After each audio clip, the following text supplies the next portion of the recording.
I want that woman removed from my property. Now! The scream slices through champagne laughter and string quartets. Security guards sprint across manicured Hampton's lawn toward a black woman in a simple navy dress, standing alone near the rose garden. She doesn't run, doesn't beg, just watches them come with eyes that have seen far worse than a mob in formal wear. The bride's mother, Vivian Harrow, points like she's identifying a criminal. She crashed my daughter's wedding, but Avery Collins doesn't move. She just stands there, like she knows something they don't. Stay until the end and drop a comment with your city so I can see how far this story travels. You won't believe what happens next. The August sun hung heavy over the Hamptons estate, turning the Atlantic horizon into liquid gold. 200 guests glittered across the lawn in designer gowns and custom suits, crystal glasses catching light like scattered diamonds. The wedding of Madison Harrow to Trevor Kingsley wasn't just an event. It was a statement. Old money marrying older money. Power consolidating power. Vivian Harrow stood at the center of it all, orchestrating her daughter's perfect day with the precision of a general. She'd spent 18 months planning every detail. The hand-calligraphed invitations, the orchids flown in from Singapore, the chamber quartet from Juilliard. Everything existed to broadcast a single message. We belong here. We've always belonged here. She moved through the crowd, accepting compliments like tribute, her coral Chanel suit perfectly pressed, her smile practiced and sharp. This was her triumph. Her daughter marrying into the Kingsley family elevated the Harrows from wealthy to dynasty. She'd clawed her way up from a 2-bedroom apartment in Queens, and now she stood on a 10-acre estate worth $40 million. Well, not exactly her estate. The property belonged to her late husband's business partner, or so she told anyone who asked. A complicated trust situation, she'd explain with a dismissive wave. Legal paperwork that would resolve itself eventually. The details didn't matter. What mattered was that she lived here, entertained here, and today she was cementing her family's place in society here. Vivian, darling, absolutely stunning. Patricia Kingsley, the groom's mother, air-kissed both her cheeks. The venue is extraordinary. I had no idea the estate had such history. Oh yes, Vivian said smoothly. It's been in my husband's circle for decades. We've made it our own over the years. She didn't mention that George Harrow had been dead for 6 years. Didn't mention that the business partnership had dissolved long before that. Didn't mention the property taxes she'd been paying through a shell company to maintain the illusion. The past was inconvenient. Vivian preferred to focus on the future, specifically the future where her daughter's new last name opened doors that had always been closed to her. Mrs. Harrow? One of the catering staff approached nervously. There's a woman near the rose garden. She's not on the guest list. Vivian's smile tightened. Then remove her. We tried. She says... The young man hesitated. She says she has every right to be here. Every muscle in Vivian's body went rigid. Wedding crashers were one thing. Tourists who saw the tent and wandered over hoping for free champagne. But someone claiming rights to be here? That was different. That was dangerous. Show me. She followed him across the lawn, her heels sinking slightly into grass that had been professionally aerated just last week. Guests parted for her automatically, sensing her shift from hostess to enforcer. Madison looked up from her bridesmaids, worry flickering across her face. But Vivian waved her back. This was a problem the bride didn't need to see. The woman stood alone near the rose garden, exactly where the nervous caterer had indicated. She wore a simple navy dress, well-made but understated, with pearl earrings that caught the afternoon light. Her natural hair was styled in a low bun, elegant and professional. She couldn't have been more than 45, with a stillness about her that made Vivian's skin prickle with instinctive dislike. Excuse me. Vivian's voice carried the particular coldness she reserved for people who didn't know their place. This is a private event. The woman turned slowly.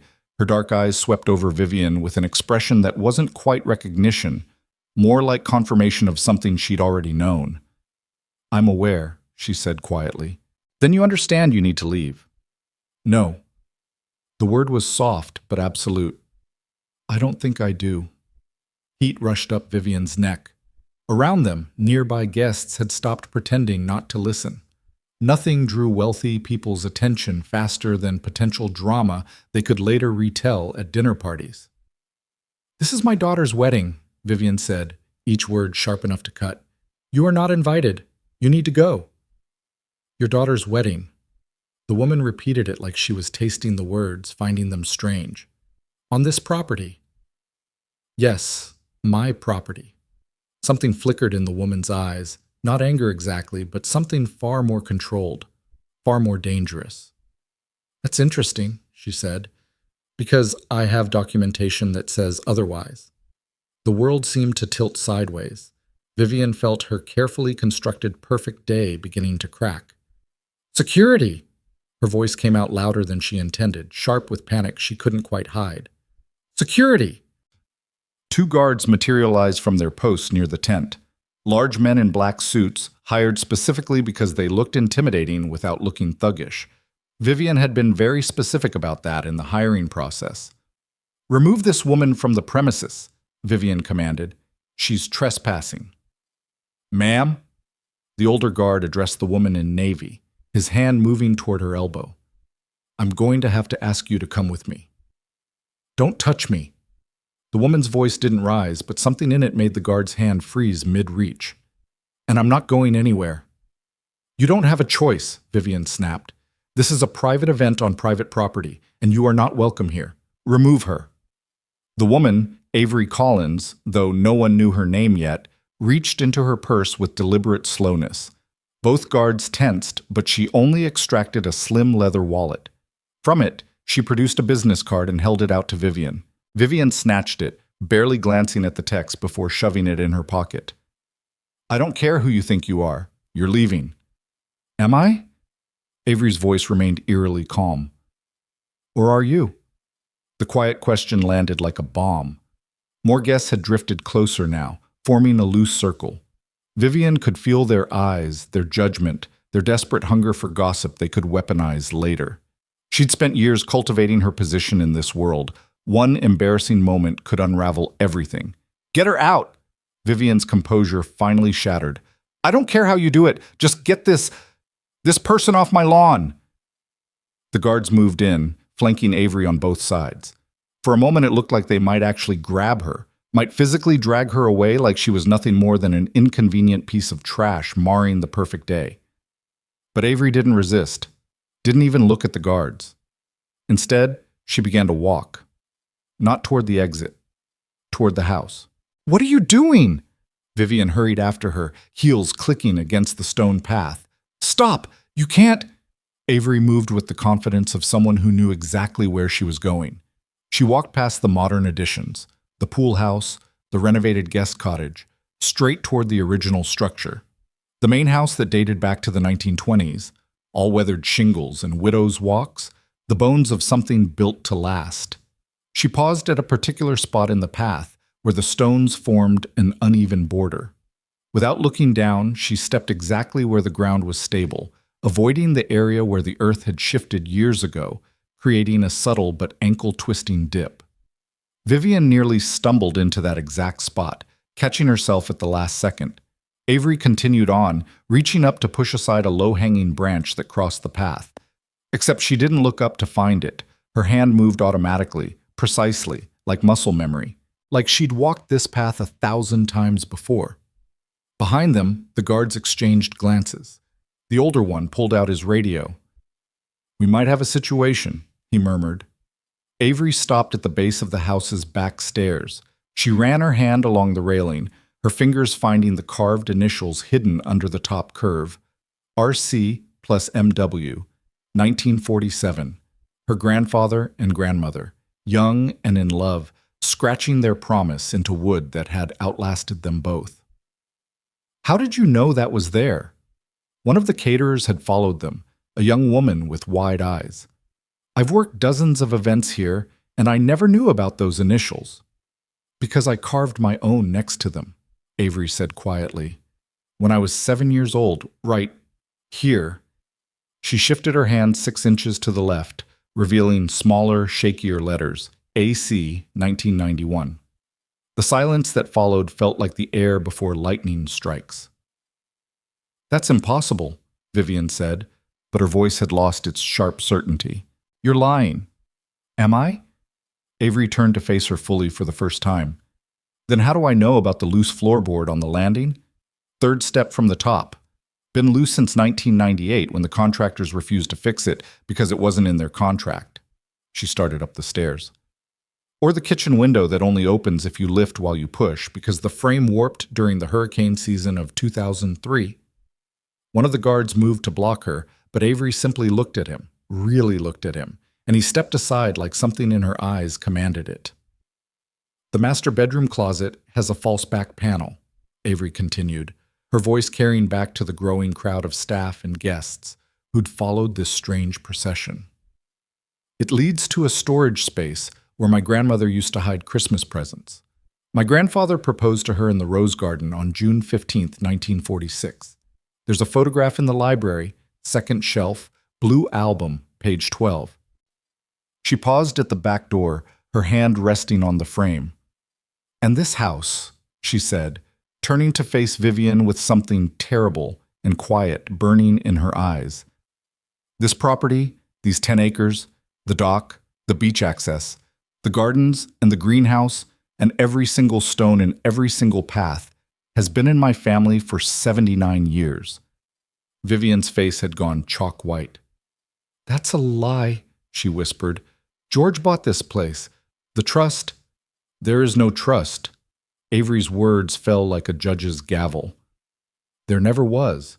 What there is, Mrs. Harrow, is a woman standing on property she legally owns, asking you, very politely, all things considered, why you're hosting a wedding on her land without permission.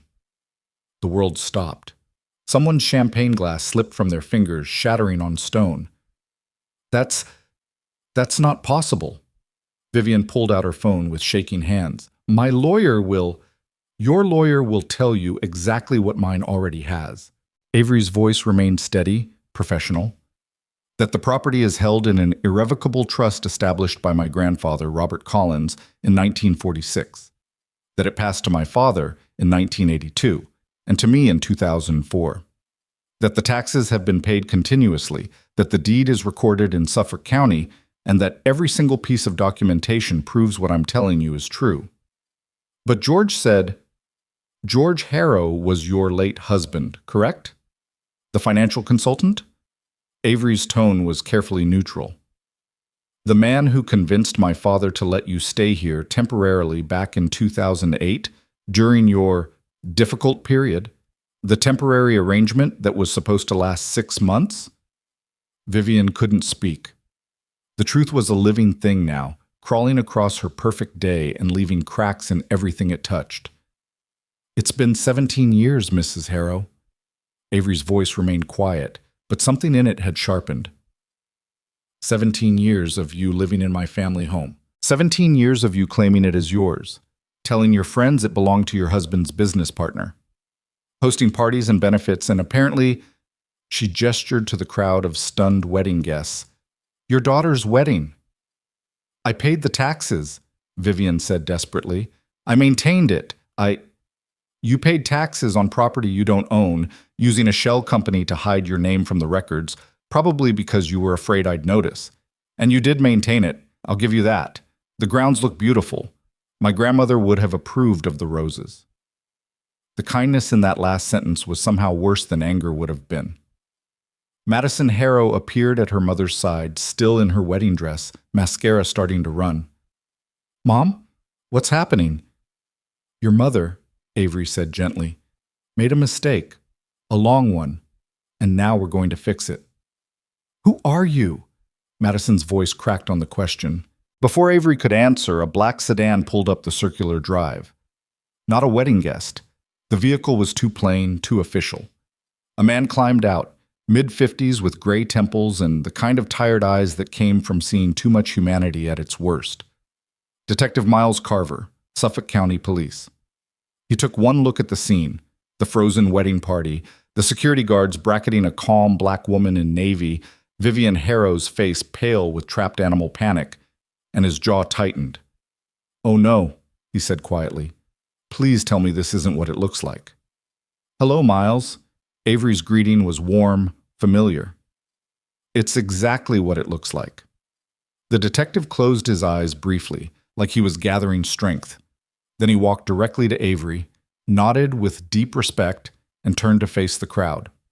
"Folks," he said, his voice carrying across the lawn, "I'm going to need everyone to remain calm, and I need whoever called for the removal of this woman to step forward." Vivian raised her hand slowly, like a student admitting to cheating on a test. Miles pulled out his badge, holding it up so the gold shield caught the sunlight. "Detective Miles Carver. Ma'am, I need to inform you that you've just attempted to have the legal property owner removed from her own estate." The words fell into the crowd like stones into still water, rippling outward in waves of shock. "That's impossible," Patricia Kingsley said. "Vivian told us—" "I don't care what Vivian told you." Miles's professional courtesy had developed an edge. "I care about property records, legal documentation, and the law, all of which support Judge Collins's claim to this property." The word judge hit like a second bomb. Madison's knees buckled slightly. Trevor, the groom, caught her elbow. Around them, guests who'd been laughing and making comments just minutes ago suddenly couldn't remember how to make eye contact. "Judge?" Vivian's voice came out as barely a whisper. Miles turned to Avery with something like apology in his eyes. "I'm sorry you had to deal with this, Your Honor. If I'd known—" "You weren't supposed to know," Avery said. "I didn't come here for drama, Miles. I came because—" She paused, and for the first time since this started, something vulnerable flickered across her face. "Because today would have been my father's 80th birthday. I wanted to walk the grounds, remember him. I wasn't expecting a wedding." The simple humanity of that statement made everything worse. Vivian had been prepared to fight a trespasser, a con artist, a threat. She had no defense against a daughter mourning her father. "Your Honor," Miles said carefully, "do you want to press charges? Trespassing, fraud, unlawful occupation?" "Not yet." Avery's eyes never left Vivian's face. "First, I want to understand. Mrs. Harrow, you've lived here for 17 years. You've maintained the property.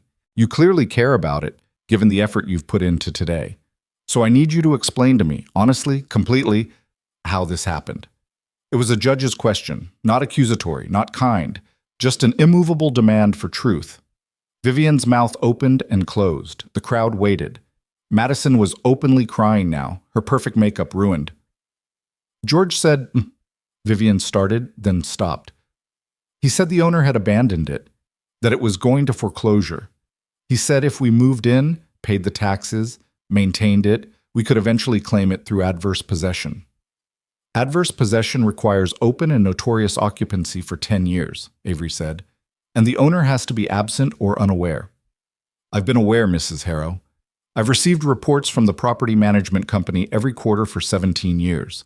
I know about every garden party, every renovation, every time you told someone this was your home." "Then why didn't you stop us?" The question burst out of Vivian like a confession. "Because my father asked me not to." Avery's voice softened just slightly. "George came to him in 2008, explained your situation. Recent widow, financial difficulties, daughter to support. My father was a kind man, too kind sometimes. He agreed to let you stay temporarily, rent-free, while you got back on your feet. 6 months, maybe a year. He never asked us to leave. He died in 2011. Avery's words were gentle but merciless. Brain aneurysm. Sudden. He never had a chance to revise the arrangement, and by the time I took over his affairs, you were already claiming this place as your own. I considered eviction, but you'd enrolled Madison in school locally. The property was being maintained. I decided to wait." "Wait for what?" Madison asked through tears. "For you to grow up," Avery said, looking directly at the bride. "For you to finish school, go to college, build your own life. I didn't want to disrupt a child's stability because of her mother's lies." The kindness in that decision made Vivian crumble. "But then," Avery continued, "I heard about the wedding. A wedding on my property, without my knowledge, without my permission. And I realized that my patience hadn't taught you humility, Mrs. Harrow. It taught you that you could take whatever you wanted if you just pretended hard enough that it belonged to you." She pulled a black folder from her bag, the one she'd been carrying the whole time. federal seal stamped on the corner. Judge Avery Collins, she said formally, United States District Court, Eastern District of New York, appointed in 2015. Before that, 10 years as a prosecutor specializing in property fraud and financial crimes. She handed the folder to Miles, who opened it and nodded confirmation. Everything she's saying checks out, he said quietly. Property records, trust documents, tax receipts. It's all here, all legal, all legitimate. Trevor Kingsley, who'd been silent until now, suddenly went rigid. His face had drained of all color. He was staring at Avery like he'd seen a ghost, not a metaphorical ghost, but a specific one he recognized. "Oh my God," he breathed. "Oh my God, you're Judge Collins."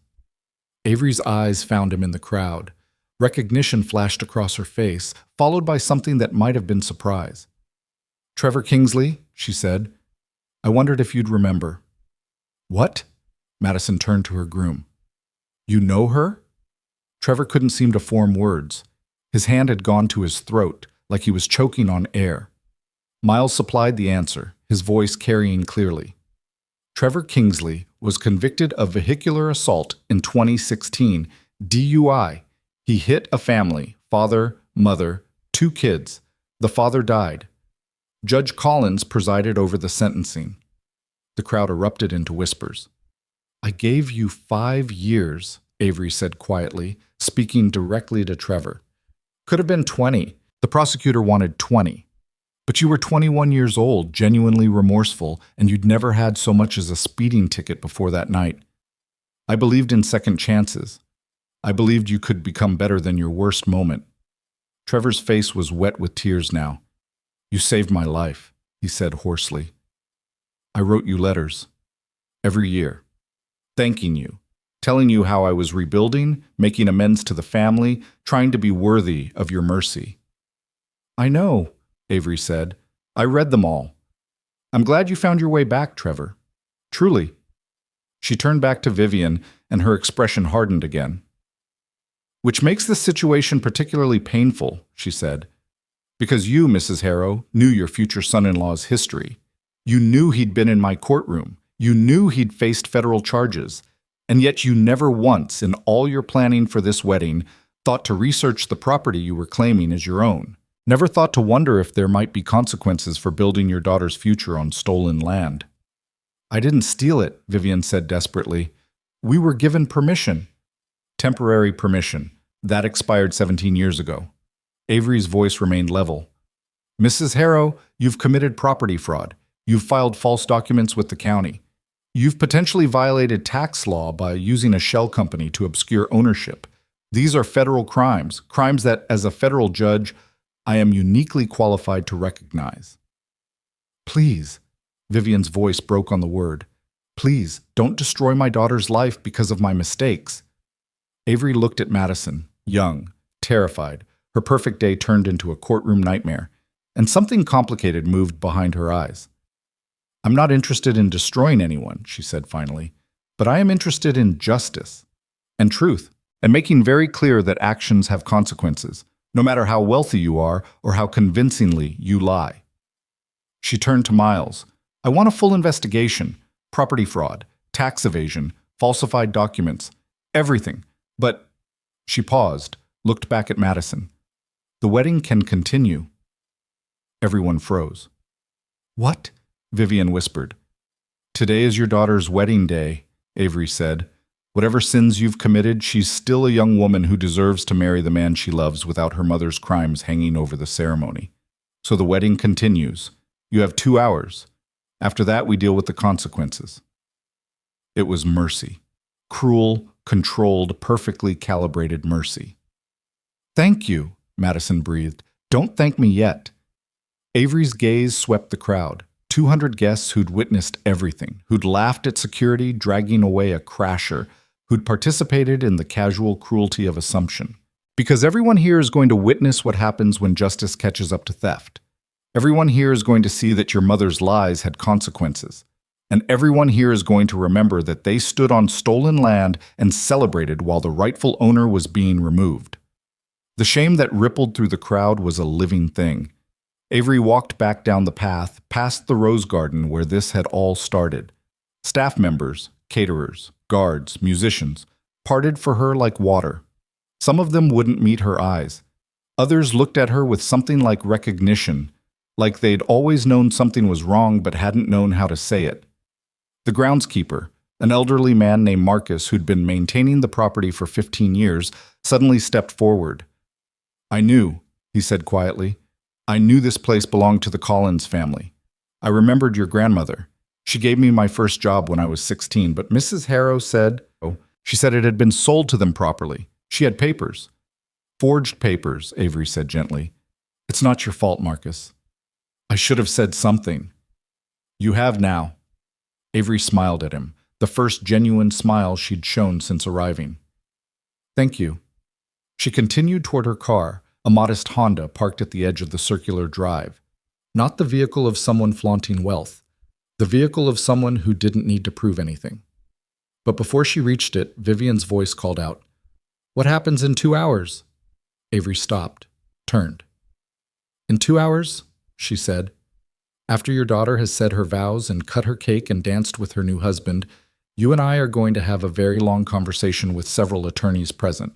We're going to discuss how you're going to vacate this property, how you're going to make financial amends, and how we're going to ensure that your crimes don't end your life, but they do end your ability to ever take what isn't yours again.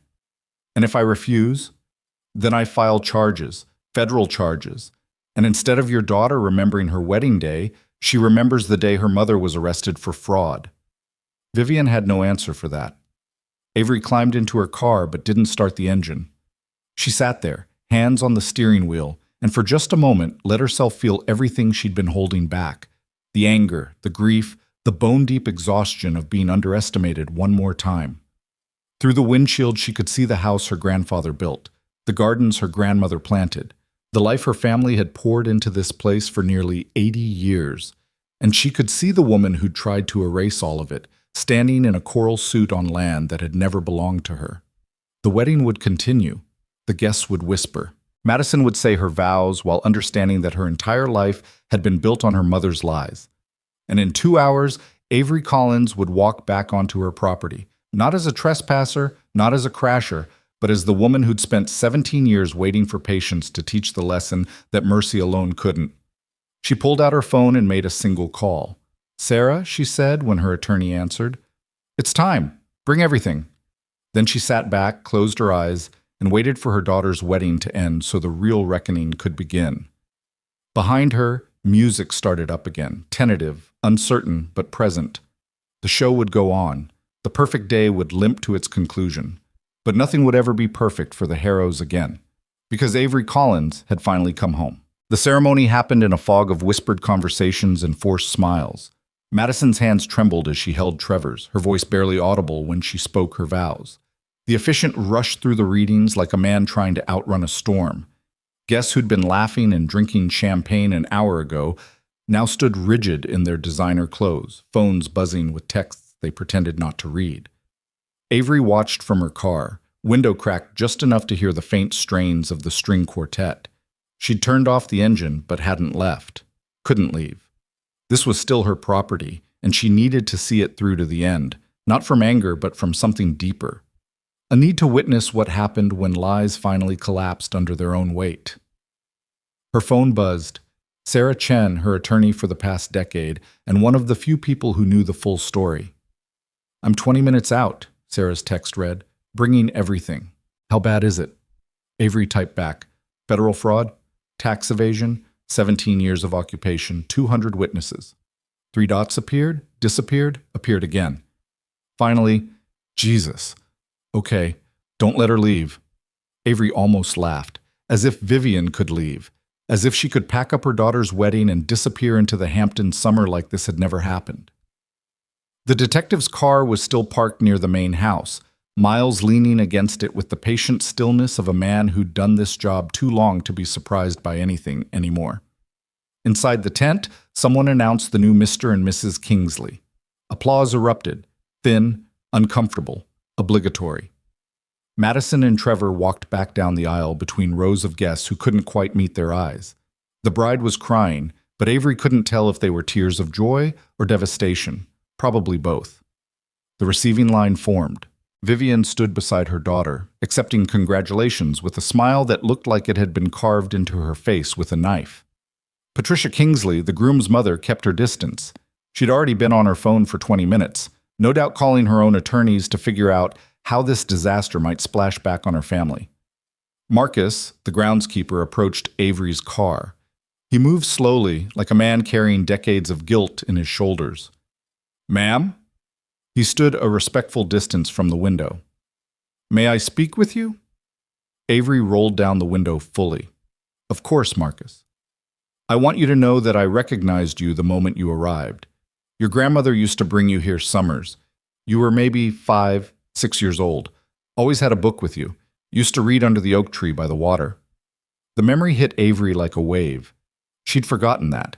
The way her grandmother would spread a blanket in the shade, how the wind would carry the salt smell of the ocean across the grass. She'd read everything she could get her hands on, Nancy Drew mysteries, encyclopedia volumes, whatever her grandmother found at the library. "I remember," she said softly. "I should have said something when the Harrows moved in. Should have questioned it, but Mrs. Harrow showed me documents, said everything was legal, and—" He looked down at his weathered hands. "I needed the work. My wife was sick. The money was good. I told myself it wasn't my place to ask questions. Marcus, you're not responsible for what Vivian Harrow did. But I helped her do it. Every time I maintained these gardens, every time I told people how long I'd been working here, I helped make her lie look legitimate." His voice cracked. "Your grandmother gave me my first chance. She believed in me when nobody else would, and I repaid that by staying silent while someone stole her home." Avery opened her car door and stepped out. She was several inches shorter than Marcus, but when she looked up at him, her eyes held the weight of every courtroom she'd ever commanded. "You want to make it right?" she asked. "Yes, ma'am. Anything." "Then I need you to document everything. Every conversation you had with Vivian about this property, every time she claimed it as hers, every detail of how she managed things, who she told what. Can you do that?" Marcus straightened, purpose replacing guilt. "I can do that." "Good. Detective Carver will take your statement. Be thorough. Be honest. Even the parts that make you uncomfortable." "Yes, ma'am." He paused. "For what it's worth, your grandmother would be proud of how you handled this. She always said you had steel in your spine, even as a little girl." The compliment settled into Avery's chest, warm and painful at once. Her grandmother had died 10 years ago, never knowing that Avery would become a judge, never seen her granddaughter command a courtroom with the same quiet authority she'd used to run this estate. "Thank you, Marcus." He nodded and walked toward Miles, who straightened when he saw him coming. Avery watched them talk, watched Marcus's hands move as he explained, watched Miles take out his notebook and start writing. More cars were arriving now, not wedding guests. These were sedans and SUVs with the unmistakable look of official vehicles. Sarah's BMW pulled up first, and she climbed out in a pantsuit that probably cost more than most people's monthly rent. Sarah Chen didn't do subtle. She did devastatingly competent. "Your Honor." Sarah's greeting was warm but professional. She'd been calling Avery that since the appointment came through, refusing to use her first name during anything work-related. "Tell me everything?" Avery did. The encounter at the Rose Garden, the walk through the property, the revelation in front of 200 guests. Sarah listened without interrupting, her expression shifting from shock to grim satisfaction. "She tried to have you removed," Sarah said when Avery finished, "in front of witnesses, after living here illegally for 17 years. She didn't know it was illegal. She convinced herself George Harrow had secured legitimate rights somehow. Ignorance isn't a defense, especially not after this long." Sarah pulled out her tablet, fingers flying across the screen. "I've got everything. Original trust documents, tax records, your father's correspondence with George Harrow establishing the temporary arrangement, the shell company Vivian used to pay property taxes. And I pulled county records. She's been listing herself as the owner on various documents for 14 years. That's fraud. Multiple counts, federal and state." Sarah looked up, her expression serious. "Avery, you could destroy her. Completely. Prison time, financial ruin, the works. The U.S. attorney would take this case in a heartbeat. I know. So what do you want to do? Avery looked back at the tent, where staff were beginning to set up for the reception. Madison had changed into a simpler dress for the dinner. Trevor stood beside her, one hand on her back, steadying her. They looked young, terrified, like two kids who'd just realized their parents weren't invincible. I want justice, Avery said finally, but I don't want cruelty. Madison didn't choose this. She grew up thinking this was her home because her mother told her it was. Madison's an adult now. She's responsible for her own due diligence. She's 24 years old and getting married. How many 24-year-olds question their mother's story about family property? Avery shook her head. No, we hold Vivian accountable, fully. But we don't destroy the daughter for the mother's sins. Sarah studied her for a long moment. You're a better person than I am. I'm a judge. I deal in proportional consequences. Then let's go deliver some consequences. They walked toward the tent together, Sarah carrying a leather briefcase that probably contained enough documentation to bury the Harrows for the next decade. Miles saw them coming and straightened, his expression carefully neutral. Your Honor, Counselor. He nodded to each of them. I've taken statements from Marcus Washington and 3 members of the catering staff who've worked events here over the years. They all confirm that Vivian Harrow has consistently represented herself as the owner. Several remember her correcting guests who asked about the property's history. Establishing a pattern, Sarah said with satisfaction. There's more. Miles pulled out his phone, scrolling through photos.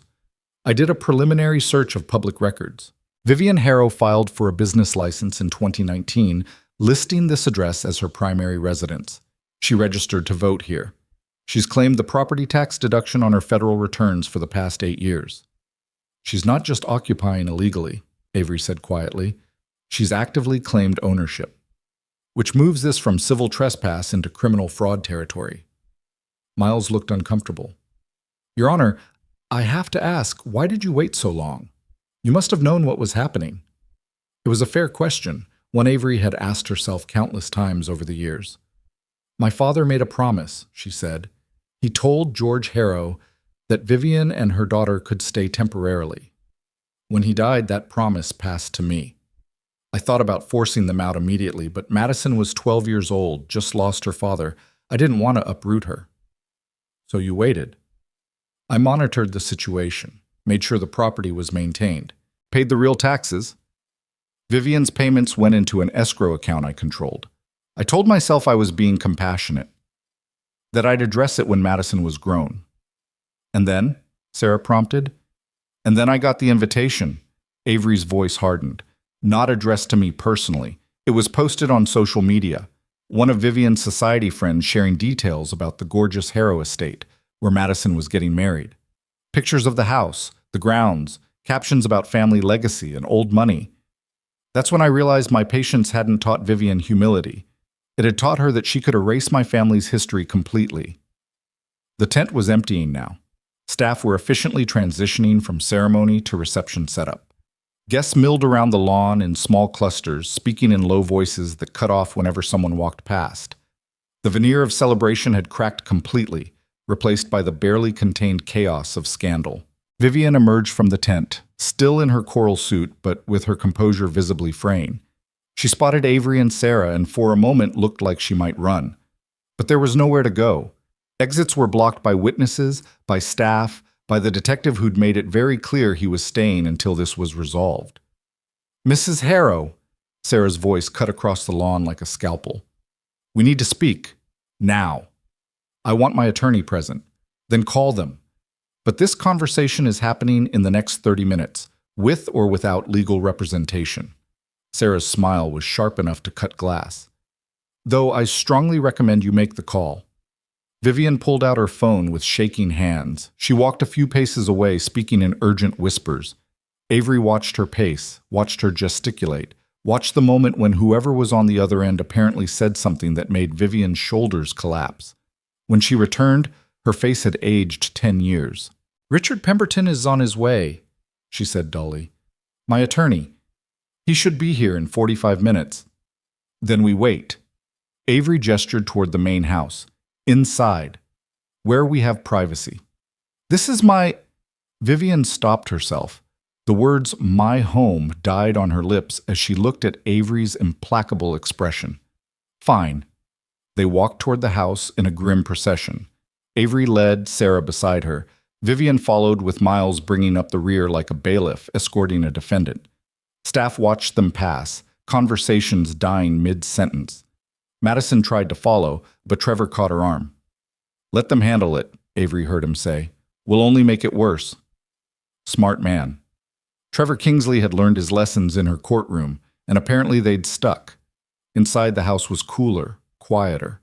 Avery felt something settle in her chest as she crossed the threshold, a sense of rightness that came from standing in a space that recognized her at a cellular level. Her grandmother's taste was still evident in the bones of the place, despite Vivian's renovations.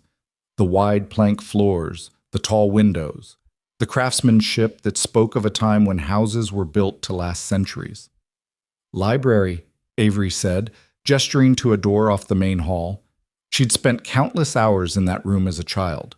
Her grandfather's collection of law books, her grandmother's novels, the comfortable chairs positioned to catch afternoon light.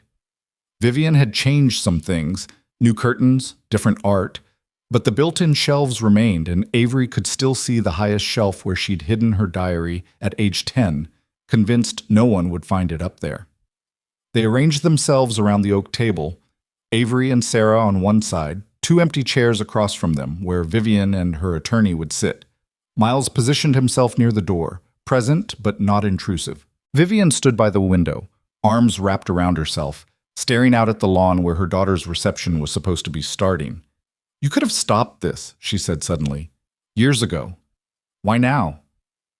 "Because you never stopped," Avery replied. "If you'd quietly lived here, maintained the property, and been grateful for the roof over your head, we might not be having this conversation. But you didn't do that. You claimed ownership. You rewrote history. You erased my family like we'd never existed. I raised my daughter here. She thinks of this as her home. It's not her home. It was never her home. It's mine." The simple declaration hung in the air like a gavel's strike. "You're going to take it all away from her," Vivian whispered. "No," Avery said firmly. "You already did that. I'm just making the theft visible." Before Vivian could respond, voices echoed from the hall. A man burst in, late 50s, expensive suit, briefcase in hand, and the harried expression of an attorney who'd just gotten the worst call of his career. "Vivian, don't say another word." Richard Pemberton assessed the room in a glance, his eyes landing on Avery with visible shock. "Judge Collins, I didn't realize that your client has been committing property fraud for 17 years, Sarah supplied helpfully. "Yes, that does tend to be a surprise." Richard set down his briefcase slowly, his mind clearly racing through options and finding none of them good. "May I have a moment alone with my client?" "5 minutes," Avery said. She and Sarah stepped into the hallway. Miles joined them, pulling out his phone to check messages. Through the closed door, they could hear Richard's voice, sharp, urgent, probably explaining exactly how catastrophically screwed his client was. "He's going to advise her to cooperate," Sarah said quietly. "Once he sees the evidence, he'll know fighting is suicide." "Will she listen?" "Depends on how much ego she has left." Sarah glanced at Avery. "You know, you're being remarkably generous here. Most people wouldn't offer any kind of deal. Most people aren't federal judges who've spent their careers watching what happens when punishment becomes vengeance." Avery leaned against the wall, suddenly exhausted. "I want justice, Sarah. I want my property back. I want Vivian to face consequences. But I don't want to be the person who destroys a family because it feels good." "Even after what she did? After she tried to have you dragged off your own land?" "Especially then. Because I'm better than that moment, and I need to prove it, to myself as much as anyone." The library door opened. Richard stood there, his expression grim. "We're ready to talk." They filed back in. Vivian had been crying. Her makeup was smeared, her carefully styled hair coming loose. She looked small in her chair, diminished by the weight of consequences finally arriving. Richard opened his briefcase and pulled out a legal pad. "My client is prepared to discuss terms for vacating the property. However, we need certain assurances regarding criminal charges." "No," Sarah said flatly. That's not how this works. Your client committed federal crimes, multiple counts. The U.S. Attorney's Office will be informed regardless of any agreement we reach here. Then there's no reason for Vivian to cooperate. There's every reason. Avery leaned forward, her voice dropping into the register she used in court when a defendant was about to make a very stupid mistake. The difference between cooperation and obstruction will determine whether your client faces 2 years or 20, whether her daughter's name gets dragged through a public trial, whether this becomes a footnote or a scandal that defines their lives. Richard's jaw tightened.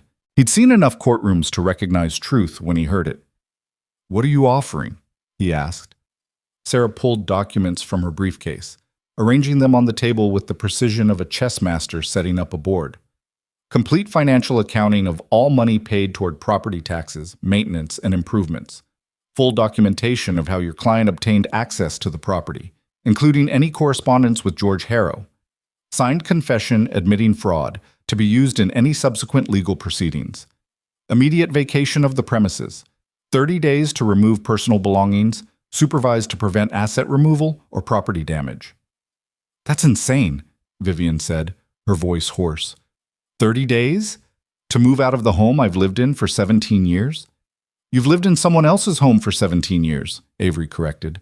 And you're lucky I'm giving you 30 days. I could have sheriff's deputies removing you tomorrow. What about Madison? Where's she supposed to live? She just got married.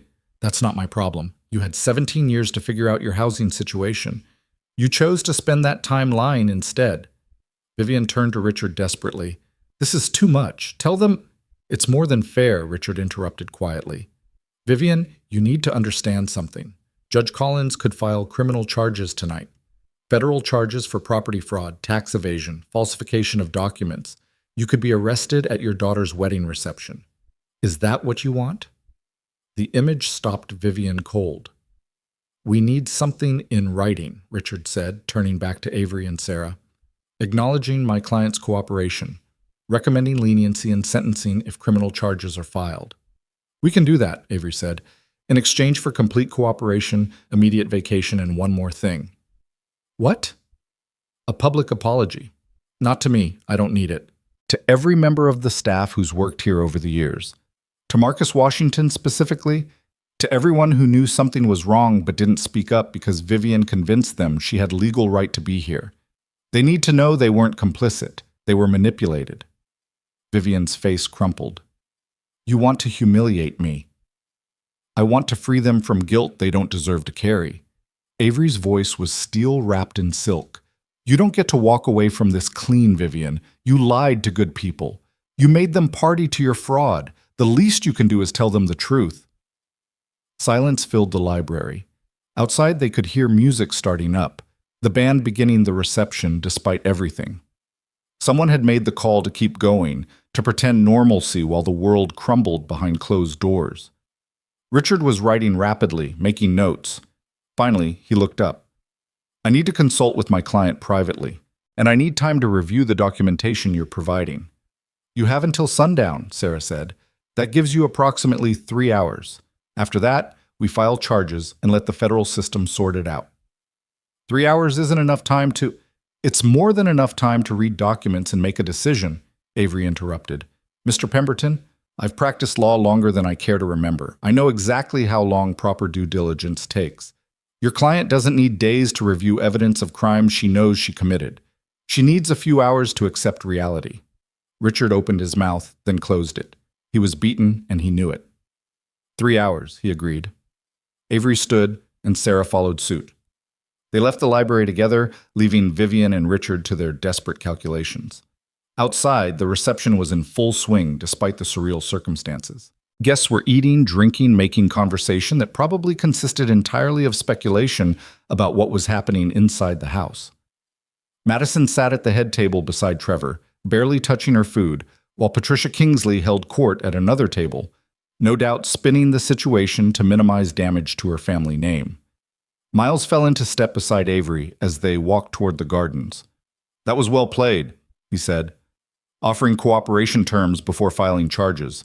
Gives her something to lose if she fights. I don't want to fight, Avery said. I want my home back. I want recognition that what happened here was wrong. and I want to make sure this kind of theft doesn't happen to someone else. You could have handled this through civil court, quiet eviction, no criminal charges. And Vivian would have walked away thinking she almost got away with it. Would have told her friend some story about a clerical error, a misunderstanding, bad advice from her late husband. Avery shook her head. No, this needed to be public. This needed to be clear. You don't get to steal someone's family home and face no consequences just because you're wealthy and white and know how to look legitimate. They'd reached the rose garden, the place where this had all started just hours ago. The flowers were in full bloom, coral and pink and deep red. Avery's grandmother had planted the original bushes in 1952. These were their descendants, carefully maintained through decades of family care, and then 17 years of Vivian Harrow pretending they were hers. My grandmother used to say that roses teach you patience, Avery said quietly. They take years to establish, longer to bloom properly. But if you care for them, if you tend them with respect, they'll outlast you. They'll be here long after you're gone. Your grandmother sounds like she was wise. Yes, she was a sharecropper's daughter who married the son of a railroad porter. They saved everything they earned, bought this land when nobody thought black folks should own property out here. Built this house with their own hands and the help of friends who believed in them. Avery touched a coral bloom, soft as silk. This place exists because two people refused to accept that they didn't belong somewhere. And I'll be damned if I let someone erase that history because it's convenient for them. Her phone buzzed. Sarah, with a text. Richard is asking for meeting in 1 hour. I think she's breaking. Avery typed back, good, I'll be there. She looked back at the house, her house, and felt the weight of 79 years of family history settling onto her shoulders. It wasn't just about property. It was never just about property. It was about legacy, memory, the accumulated worth of people who'd been told they were worth nothing. Vivian Harrow had tried to take that, had lived in it, claimed it, worn it like a costume she thought entitled her to respect. But Avery Collins was taking it back, not with violence, not with vengeance, with law, with documentation, with the quiet, unstoppable force of justice that moved slow but arrived complete. The sun was beginning its descent toward the horizon, painting the sky in shades of amber and rose. In the tent, someone was giving a toast, Trevor's best man probably, saying something about love and commitment and futures built together. Avery wondered if he knew he was toasting at a wedding built on stolen land. If any of them understood that their celebration was happening in the space between truth and consequences, in the brief moment before everything changed. In 1 hour, she'd return to that library. She'd sit across from Vivian Harrow and Richard Pemberton and hear them admit defeat. She'd watch Vivian sign papers acknowledging fraud, agreeing to terms, accepting that her 17 years of pretending had finally reached their end. And then, slowly but certainly, Avery Collins would reclaim every inch of what had always been hers. The roses nodded in the evening breeze, patient as ever. They'd still be here long after the Harrows were gone. The hour crawled past like a wounded animal. Avery spent it walking the property with Sarah, pointing out details that had been part of her childhood. The rope swing her grandfather had hung from the oak tree, long since removed by Vivian's landscaping changes. The stone path to the beach where she'd learned to skip rocks. The greenhouse where her grandmother had grown orchids, now converted into some kind of yoga studio with motivational quotes painted on the walls. She tried to make it hers, Sarah observed, photographing everything with her phone for documentation. Every change erases a piece of your family. That was the point. Avery stopped at what used to be her grandmother's vegetable garden, now a decorative fountain surrounded by imported Italian tile. Vivian didn't just want to live here. She wanted to become the kind of person who'd always lived here. Old money, legacy, the kind of woman who hosts charity galas and society weddings on her estate. Except it was never her estate to host anything on. No, it wasn't. They returned to the house as the sun touched the horizon, painting the Hampton sky in shades of gold and crimson. Inside, staff were clearing dinner plates while guests lingered over coffee and cordials, their conversations hushed and speculative. Madison had disappeared, probably to some private corner to cry. Trevor stood near the bar, talking quietly with his father, both men looking like they were attending a funeral instead of a wedding. Richard Pemberton met them in the hallway, his expression that of a man who'd spent the last hour explaining harsh reality to someone who didn't want to hear it. "She'll accept your terms," he said without preamble, "with one modification." "No modification," Sarah said flatly. "Hear me out. Vivian will provide everything you've asked for: full financial accounting, documentation, signed confession, vacation of the property within 30 days. She'll issue the public apology to staff, but she's asking for 60 days instead of 30. Madison and Trevor were supposed to honeymoon in Bali for 2 weeks, and when they return, they'll need time to help her move. Vivian's asking to spare her daughter from spending her honeymoon dealing with this crisis." Avery studied Richard's face, looking for the manipulation she'd learned to spot in courtrooms. But she saw only exhaustion and what might have been genuine sympathy for his client's daughter. "Madison had nothing to do with the fraud?" she asked. "Nothing. I've spoken with her. She genuinely believed this was family property passed down through her father's business connections. Vivian maintained that fiction completely." "And Trevor?" "He's known Vivian for less than a year. He was never told anything different." Richard paused. "Your Honor, I know you have no obligation to care about Madison's experience, but she's a young woman whose wedding day has turned into a nightmare. Letting her have 2 weeks away from this might be the only kindness anyone can offer her right now."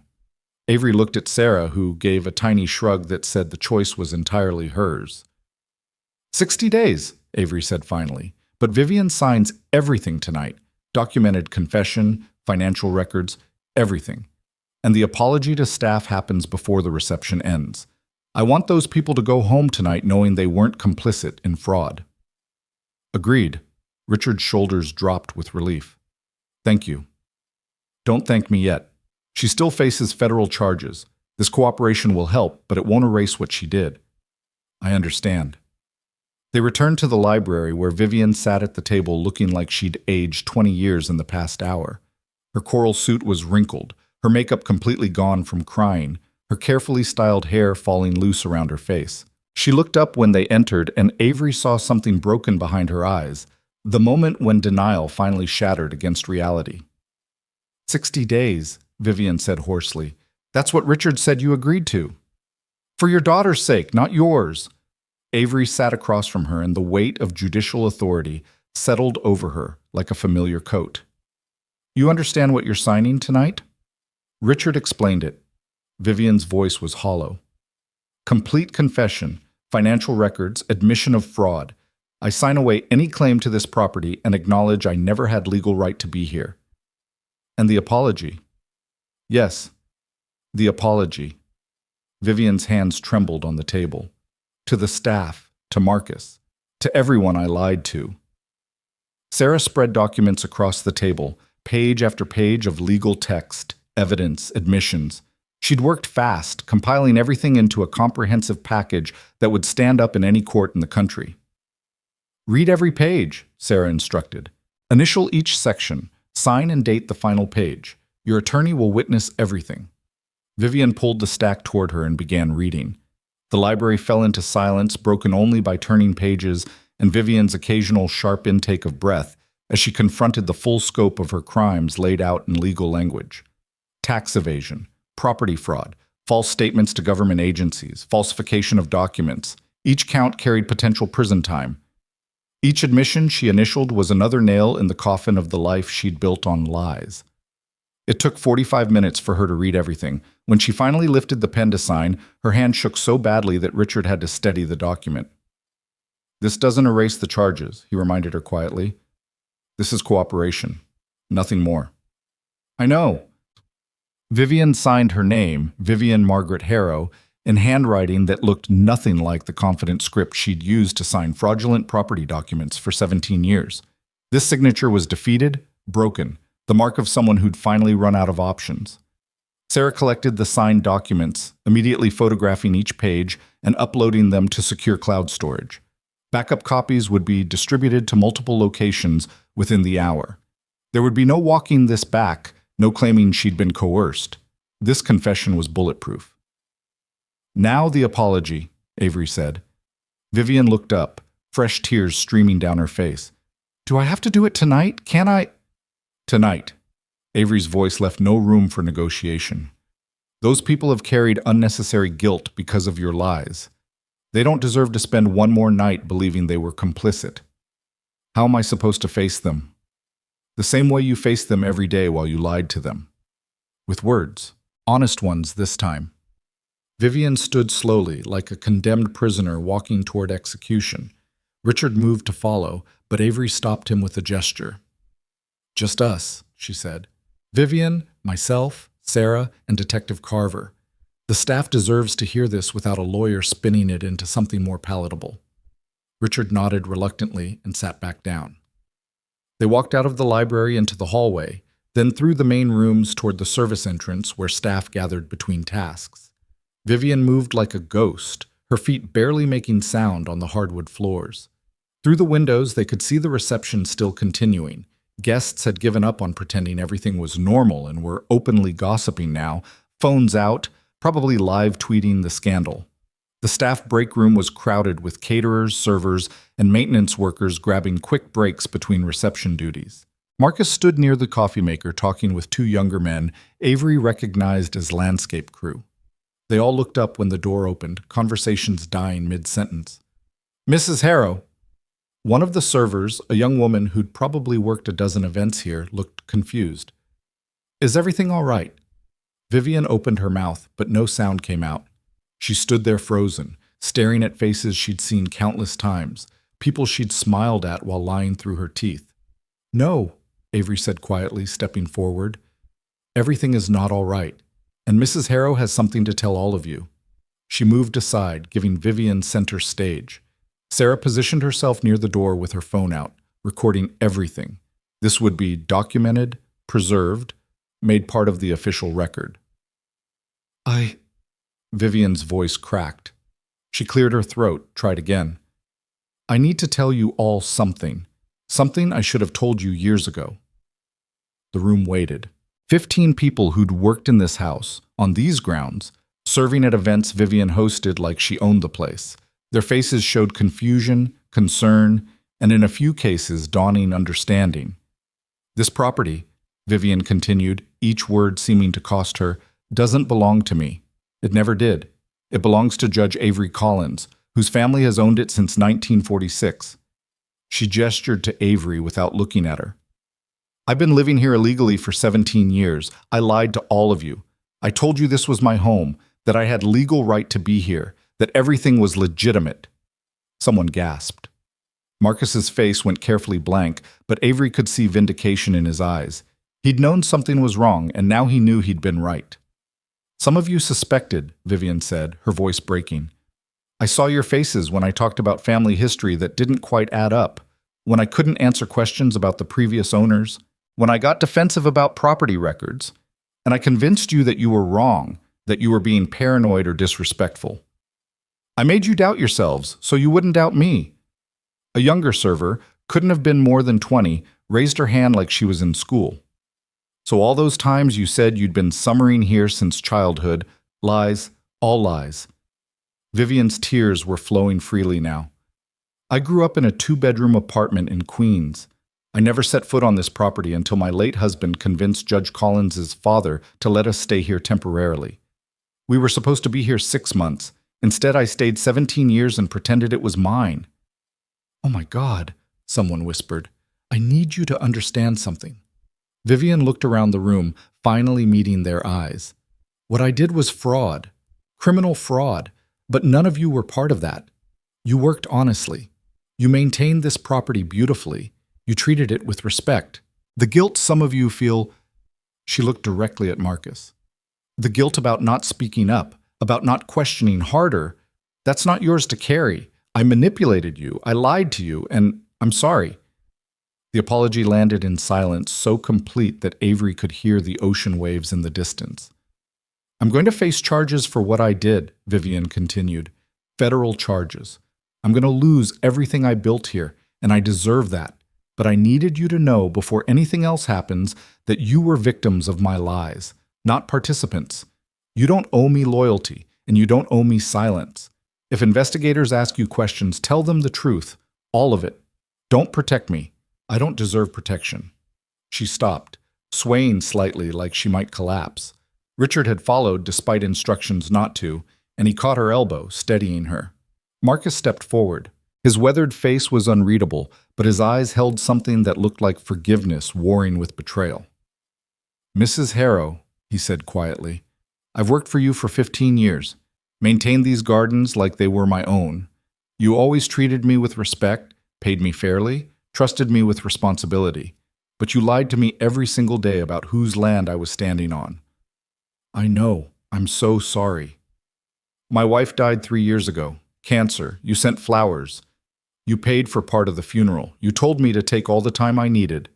Marcus's voice was steady but hard. Was any of that real? Or was it all just part of the performance? The question cut through Vivian like a blade. She stared at Marcus, tears streaming, and for a moment Avery thought she might lie even now, might claim it was all real, all genuine, separate from the fraud. But instead, Vivian said, "I don't know. I don't know anymore where the performance ended and the real person began. I've been lying so long that I can't tell the difference." The honesty of that admission, the terrible self-awareness, was somehow worse than another lie would have been. "Thank you for telling us," Marcus said finally. He turned to Avery. "Ma'am, this is your property?" "It is." "Then I'd like to continue working here, if you'll have me. I've put 15 years into these gardens. I'd like to see them through properly, under honest employment this time." Something warm bloomed in Avery's chest. "I'd be honored to have you stay, Marcus. Same terms, same responsibilities, but working for the actual owner now." "Yes, ma'am." He nodded, then walked past Vivian without another word. Other staff began filing out, some stopping to look at Vivian with pity, others with anger, most with simple confusion about what this meant for their employment. Sarah intercepted each one, taking names and contact information, explaining that Avery would be reaching out about continued employment under new management. When the room finally cleared, only Vivian, Richard, Avery, Sarah, and Miles remained. "That's done," Avery said quietly. "Now we finish this." They returned to the reception, where the party had devolved into barely controlled chaos. Word had spread, staff talking, guests overhearing, texts and calls flying. Madison sat at the head table with her face in her hands while Trevor tried to comfort her. Patricia Kingsley was nowhere to be seen, probably already in her car racing back to Manhattan. Avery walked to the center of the tent. She didn't raise her voice, didn't make a grand gesture. She simply stood there until the crowd gradually fell silent, sensing something final was about to happen. "Ladies and gentlemen," she said, her courtroom voice carrying clearly, "I apologize for the disruption to what should have been a joyful celebration. My name is Avery Collins. I'm a federal judge, and I'm the legal owner of this property you're standing on." Murmurs rippled through the crowd. Phones came out, recording everything. "The Harrow family has been living here without legal right for 17 years. That situation is being resolved tonight. Mrs. Harrow has signed a full confession and agreed to vacate the property within 60 days. She will be facing federal charges for fraud and tax evasion." Madison made a sound like a wounded animal. Trevor pulled her closer, whispering something Avery couldn't hear. "However," Avery continued, her voice softening slightly, "Madison and Trevor Kingsley are innocent in this matter. They were deceived by Mrs. Harrow just as thoroughly as everyone else. So while their wedding day has been disrupted, their marriage is not tainted by her mother's crimes. I wish them well." She turned to Madison directly. "You're not responsible for what your mother did. Don't let her mistakes define your future." Madison looked up, tears streaming, and nodded once. "The reception will continue for anyone who wishes to stay," Avery said. "But I wanted everyone here to know the truth. This property belongs to my family. It has belonged to my family since 1946, when my grandparents, Black Americans who were told they didn't belong in the Hamptons, bought this land and built this house with their own hands. That history matters. It won't be erased." She walked out of the tent into the cooling evening air. Behind her, the crowd erupted into conversation, shocked, gossiping, already spinning the story into whatever version would play best in their social circles. Sarah caught up to her on the lawn. "That was quite a speech." It needed to be said. "These people will talk. They'll tell this story at dinner parties for years. I wanted them to tell the right version." "Mission accomplished." Sarah checked her phone. "I've already got 3 friend requests from journalists. This is going to be everywhere by morning." Good. Let it be everywhere. Let it be a cautionary tale about assuming someone belongs somewhere just because they look like they do. Miles joined them, his radio crackling with some communication from his department. Your Honor, I need to head back to the station and file formal reports, but I'll be in touch about next steps. The district attorney is going to want to talk to you. I'm available whenever they need me. One question before I go. Miles hesitated like he was deciding whether to ask something personal. Why did you come here today? You could have handled this through attorneys, never set foot on the property. Why show up in person? Avery looked back at the house, lit up against the darkening sky. Because my father would have wanted me to be kind, and my grandmother would have wanted me to be strong. I needed to be both. Needed to stand on this ground and reclaim it, not with anger, but with truth. I think you succeeded. After Miles left, Avery and Sarah walked down to the beach. The Atlantic stretched out before them, dark and infinite, waves rolling in with the eternal patience of water wearing down stone. Avery slipped off her shoes and let her feet sink into the sand, still warm from the day's sun. My grandmother and I used to come down here at sunset, she said. She'd tell me stories about growing up in South Carolina, about how her parents were sharecroppers who saved every penny so she could go to nursing school, about how she met my grandfather when he was working as a railroad porter, and how they promised each other they'd build something permanent, something no one could take away. And they did. They did. They bought this land when white neighbors tried to run them off. They built this house when contractors refused to work for them. They planted those gardens when everyone said black folks didn't belong in the Hamptons. Avery's voice caught. And then they died, and I inherited their dream, and I almost let someone steal it because I was trying to be compassionate. You were being human. That's not weakness. It is when it lets someone erase your family's history. They stood in silence, watching the last light fade from the horizon. Behind them, music started up again. Someone had made the decision to keep the reception going. Probably Madison trying to salvage something from the wreckage of her wedding day. What happens now? Sarah asked. Now we wait for the federal investigation. Now Vivian Harrow learns what consequences actually feel like. Now I reclaim every inch of what's mine and make sure my family's name is restored to every document, every record, every piece of history. And then? And then I decide what to do with this place, whether I live here, rent it, turn it into something that serves the community. My grandparents built it to last. I need to make sure it lasts for something meaningful. Her phone buzzed, a text from an unknown number. Your Honor, this is Trevor Kingsley. Thank you for what you said about Madison. She didn't deserve any of this. Neither did you. I'm sorry we didn't know. I'm sorry we were part of the lie, even unknowingly. Avery typed back. Take care of your wife. Help her understand that she's not defined by her mother's mistakes. And Trevor, keep being the man who writes letters every year to the judge who gave him a second chance. That man deserves happiness. 3 dots appeared, disappeared, appeared again. Finally, yes, Your Honor. Thank you. Sarah was checking her own phone, scrolling through what looked like emails. The story's already hitting social media. Black judge reclaims Hampton estate from woman who lived there illegally for 17 years. It's trending. Of course it is. Some of the comments are... Sarah paused, her face darkening. Some people are saying you're being vindictive, that you could have handled this privately, that you chose public humiliation. I chose accountability. There's a difference. I know that, but the court of public opinion doesn't always make distinctions. Avery took the phone and read through some of the comments herself. Mixed reactions, as expected. Some people celebrated her reclaiming stolen property. Others questioned why she'd waited so long, suggested she was partially responsible for the situation by not acting sooner. A few made thinly veiled racist comments about whether she really owned the property or was running some kind of scam herself. She handed the phone back. Let them talk. The law is on my side, the evidence is clear, and the people who matter, the ones who actually understand what happened here, they'll get it. What about Madison? She's getting destroyed online. People are calling her a privileged princess who's been living in a stolen house. That's not fair to her. No, it's not. But it's happening. Avery thought about the young woman in the wedding dress, crying as her perfect day collapsed around her. Thought about Trevor trying to comfort her while dealing with his own complicated history with the judge now upending their lives. Thought about Vivian, broken and defeated in the library, signing away 17 years of stolen comfort. "I'll make a statement," Avery said finally, clarifying that Madison and Trevor are victims here, not perpetrators. They don't deserve to be punished for Vivian's crimes. That's generous. It's accurate. Justice isn't about punishing everyone within reach.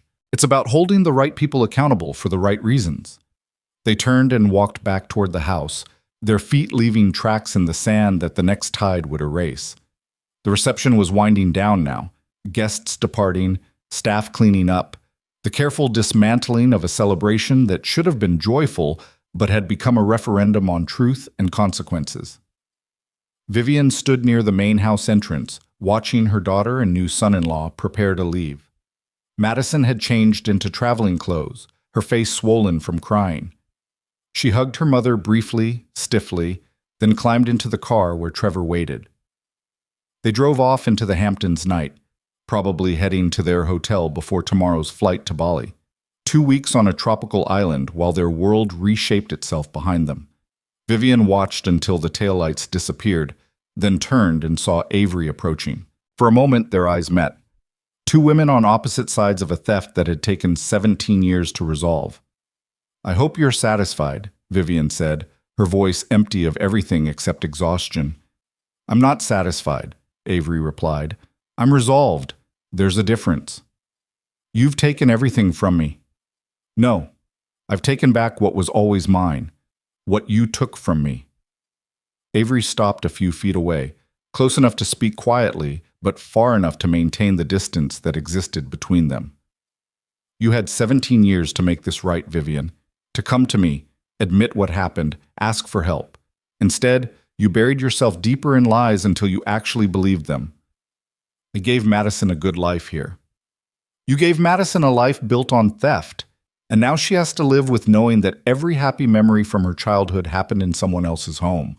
Every birthday party, every Christmas morning, every graduation celebration, all of it tainted by the knowledge that none of it was legitimate." Vivian flinched like she'd been struck.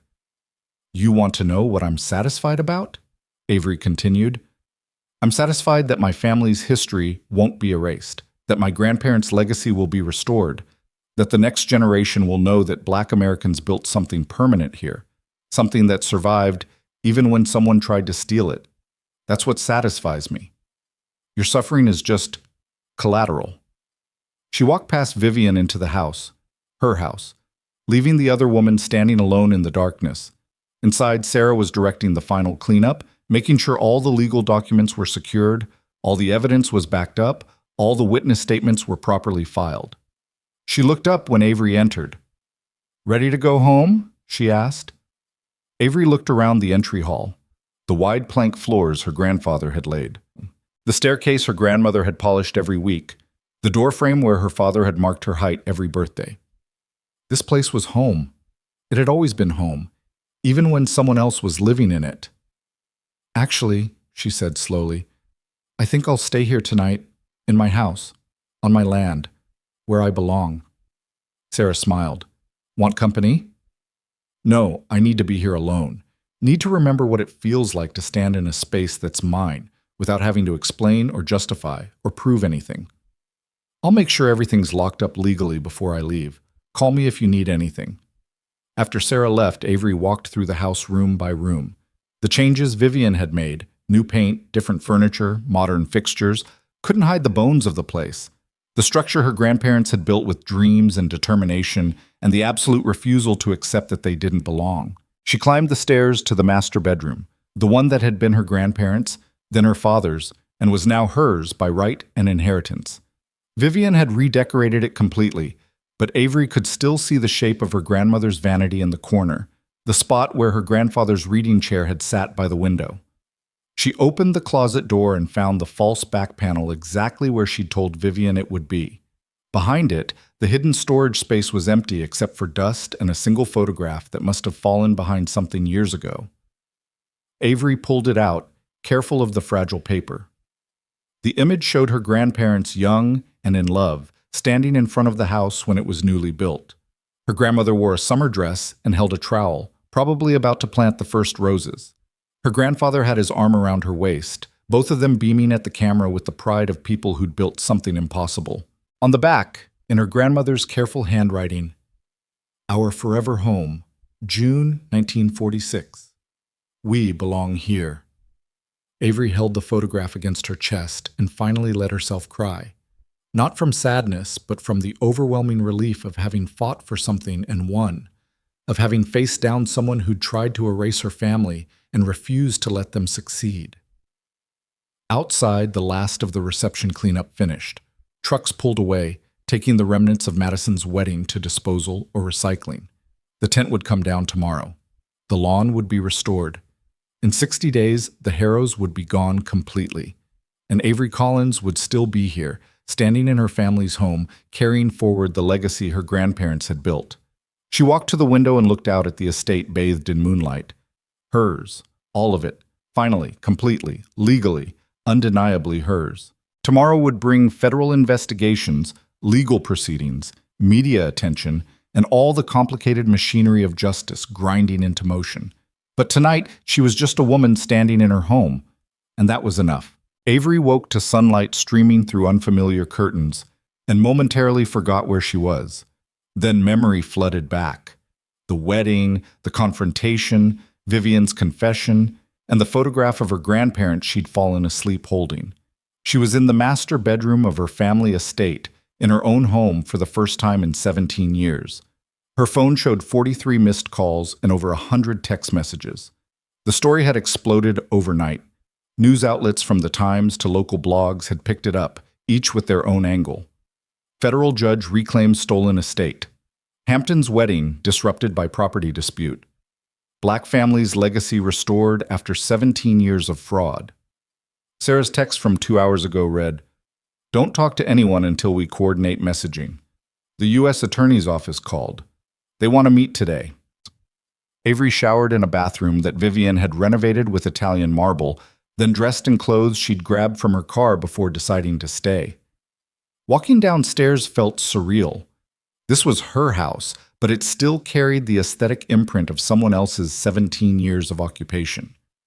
Every room would need to be reclaimed, not just legally, but spiritually. Marcus was already working in the gardens when she stepped outside. He straightened when he saw her, wiping dirt from his hands. "Morning, ma'am. Didn't expect to see you here this early." "I stayed the night. Needed to be in the house, really be in it." Avery walked toward him, studying the rose garden he'd maintained so carefully. "These are beautiful, Marcus. You've taken excellent care of them." "Your grandmother's original bushes are still here, under all the additions Mrs. Harrow made. I made sure they survived, even when she wanted to replace them with something more modern." He pointed to a section of coral blooms. "Those are descendants of the originals. I've been grafting and propagating them for years. You knew they mattered. I knew they were older than Mrs. Harrow's story about when she'd planted them. The math didn't add up." Marcus looked at her directly. "I'm glad you came back, ma'am. Glad you didn't let her keep what wasn't hers. Thank you for protecting my grandmother's roses. It's my job. Or it was. I suppose I should ask, am I still employed?" "Absolutely. Same salary, same responsibilities. But I'd like to restore the gardens to how my grandmother had them, if you're willing to help with that." Something like relief washed over Marcus's weathered face. "I'd be honored." They spent the next hour walking the grounds together, Marcus explaining what had been changed and what remained original.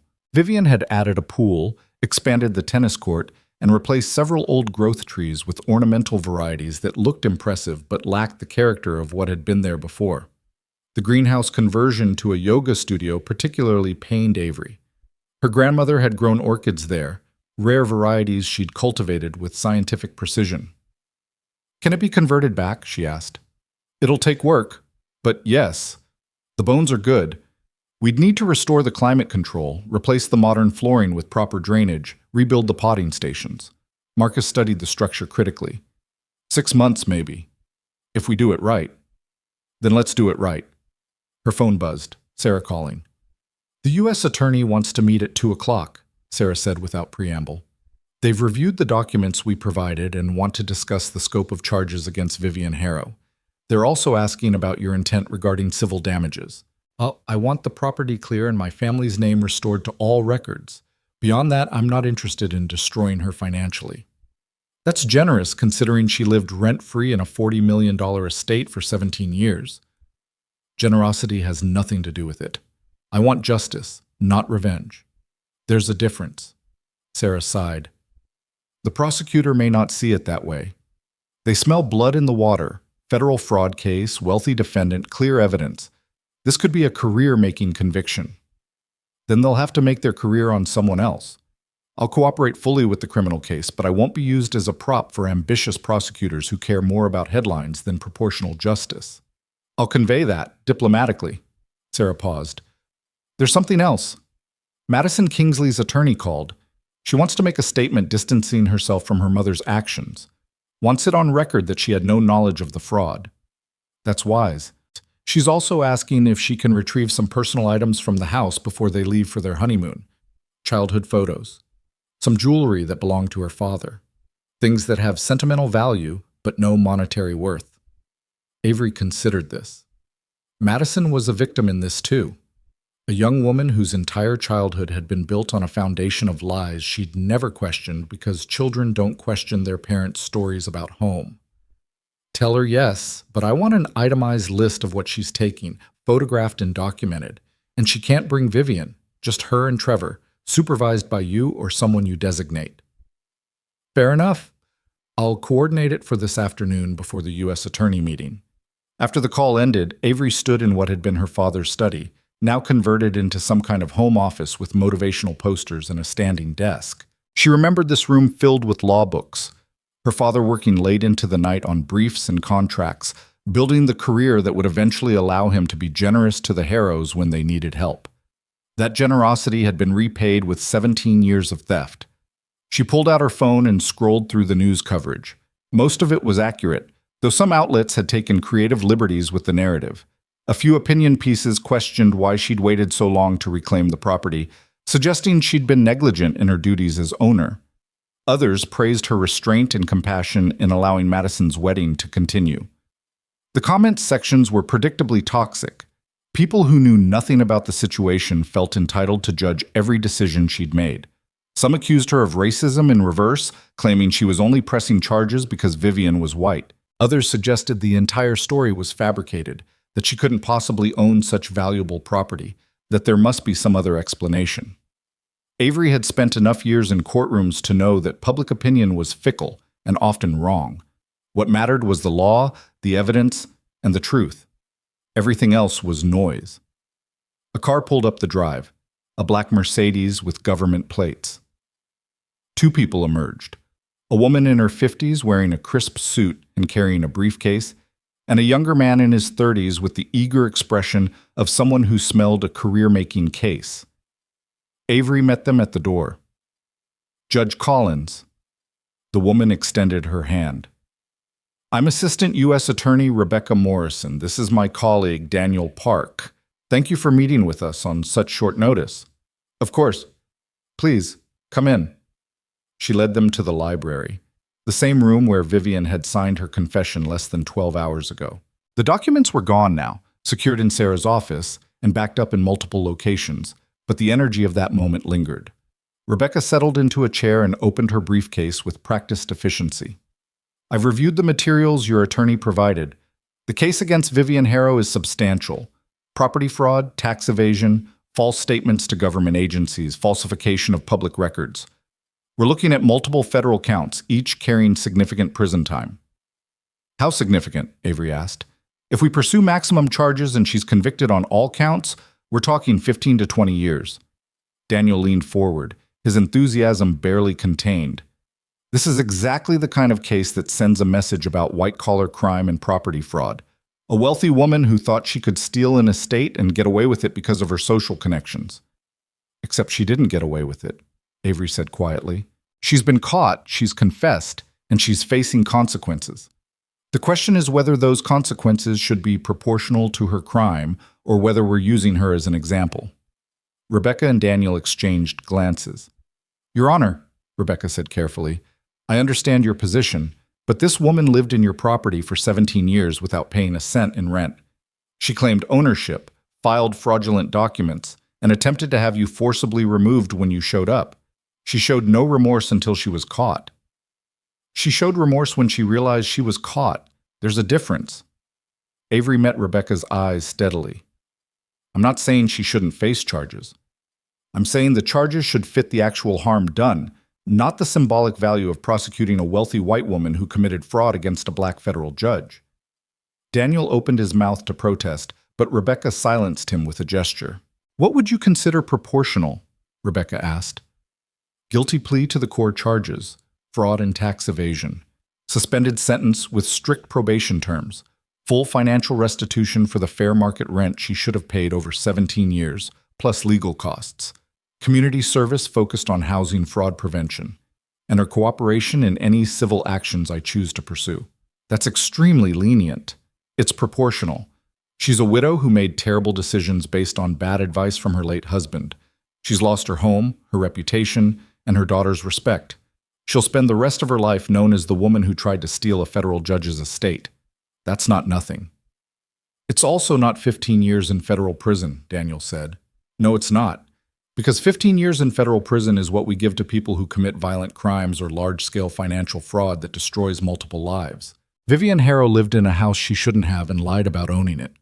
That deserves consequences, but not the obliteration of her entire existence. Rebecca studied Avery for a long moment. You're arguing for leniency for someone who tried to have you dragged off your own property by security guards. I'm arguing for justice over vengeance. There's a difference. Avery leaned forward. Miss Morrison, I've been a prosecutor and I've been a judge. I've seen what happens when we prosecute for symbolism instead of proportionality. We destroy lives unnecessarily. We create precedents that get applied inconsistently, and we lose sight of what justice actually means. The public wants to see her punished. The public wants entertainment. That's not my job to provide. Avery's voice hardened. I'm the victim here. This is my property, my family's legacy, my decision about how hard to push for prosecution. And I'm telling you that I want her held accountable, not destroyed.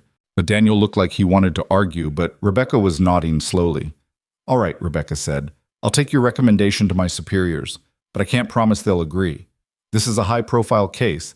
There's pressure to make an example. Then tell your superiors that the victim in their high-profile case is a federal judge who understands the law and is requesting proportional justice. If they ignore that, they're not pursuing justice. They're pursuing headlines. After the prosecutors left, Avery sat alone in the library feeling the weight of the conversation. She'd meant every word, but she also knew that once the machinery of federal prosecution started moving, it was hard to control where it went. The U.S. Attorney's Office might decide to pursue maximum charges regardless of her wishes, turning Vivian into a cautionary tale about privilege and fraud. Sarah arrived an hour later with Madison and Trevor in tow. The young couple looked exhausted, Madison's eyes red and swollen from crying, Trevor holding her hand like he was afraid she might disappear. Thank you for allowing this, Madison said quietly. I know you don't owe me anything. You're right, I don't. But you're also not responsible for your mother's crimes. Avery gestured to Sarah, who had a tablet ready for documentation. Take what you need, just understand that everything gets recorded. Madison nodded and headed upstairs with Trevor following. Sarah went with them, camera ready, documenting every item they touched.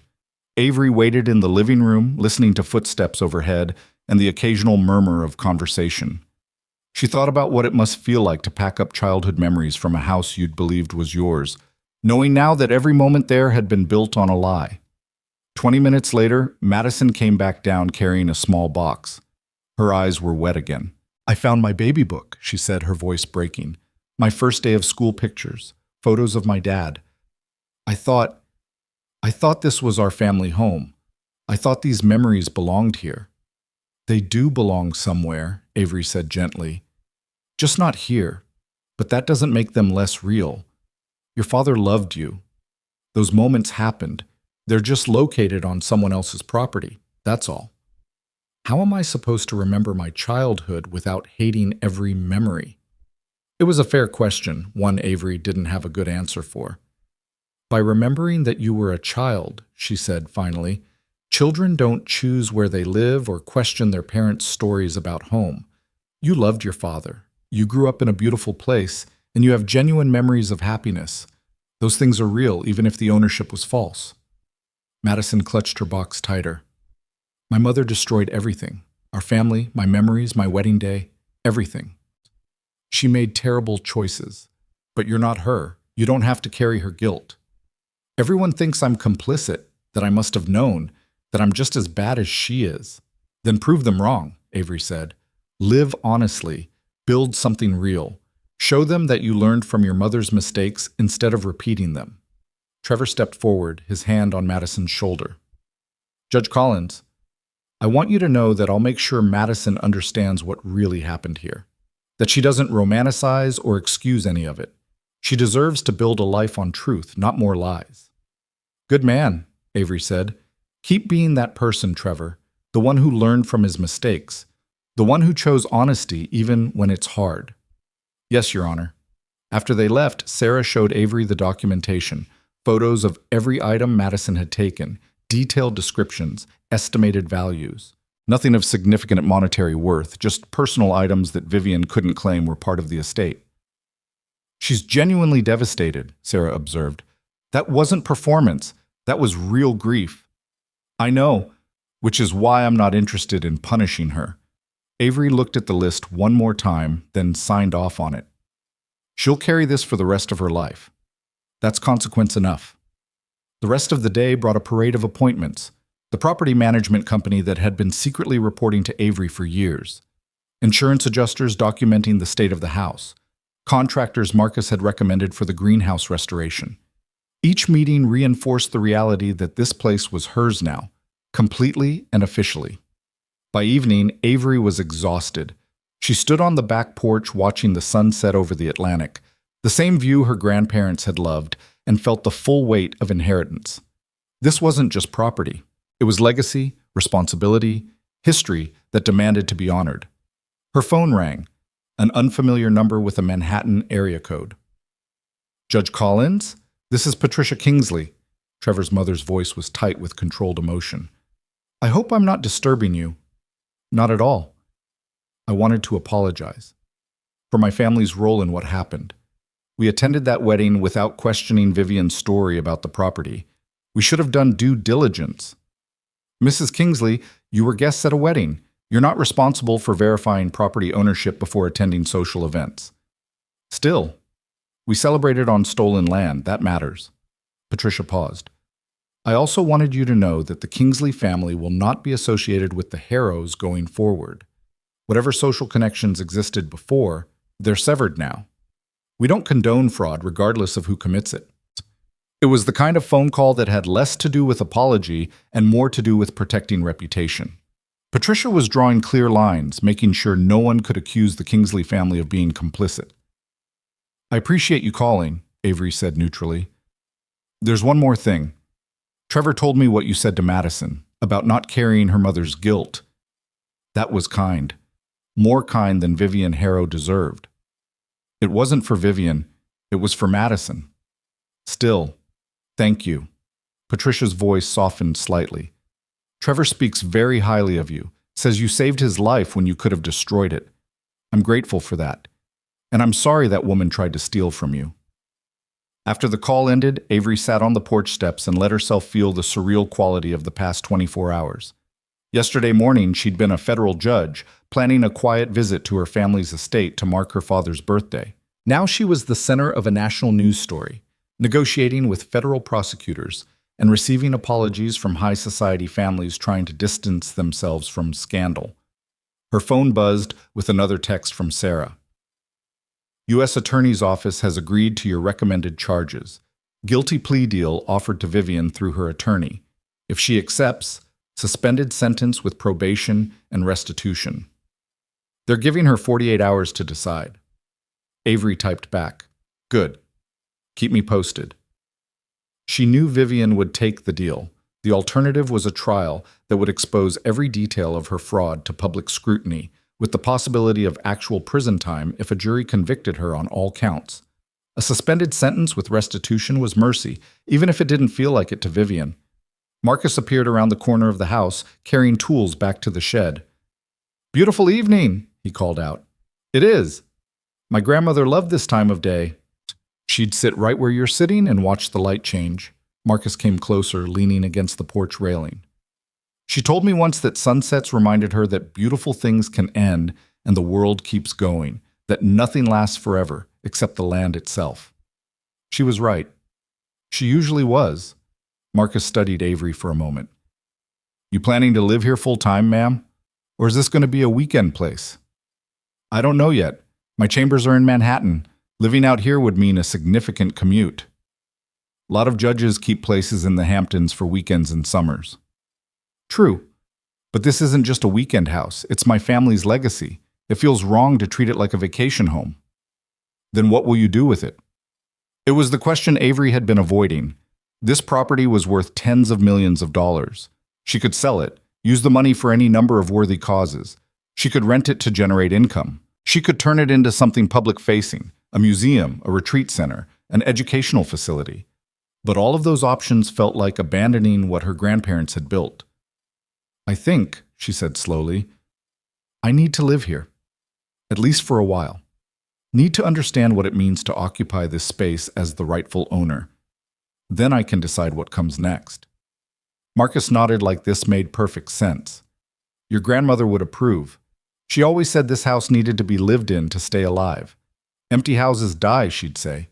They need people and laughter and life. Then I'll give it life." As darkness settled over the estate, Avery went back inside and stood in the entryway. Tomorrow she'd start the process of truly making this place hers, removing Vivian's aesthetic choices, restoring her grandmother's vision, filling the rooms with her own presence. It would take months, maybe years. But she had time. And more importantly, she had right on her side. Her phone buzzed one last time, a text from Richard Pemberton, Vivian's attorney.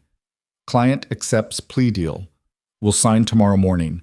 Requests one final meeting with you before vacation deadline. Says she has something to give you. Will you meet?" Avery stared at the message. Part of her wanted to refuse to let Vivian handle everything through attorneys and avoid any more personal interaction. But another part, the part that believed in closure and the possibility of growth even after terrible mistakes, thought maybe Vivian deserved one last chance to face what she'd done. She typed back, "Tomorrow, 10 a.m., my attorney present, 1 hour maximum." Then she climbed the stairs to the master bedroom, laid down in a bed that was finally, legally, irrevocably hers, and slept more soundly than she had in years. Tomorrow would bring more complications, more negotiations, more public attention. But tonight, she was home.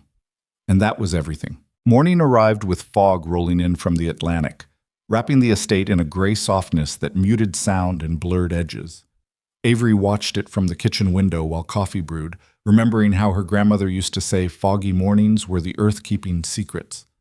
Today felt appropriate for secrets, or rather, for the final revelation of truths that had been hidden too long. Sarah arrived at 9:30, carrying her briefcase and 2 cups of better coffee than Avery's machine could produce. "Thought you might need the good stuff before facing Vivian Harrow again," Sarah said, handing one over.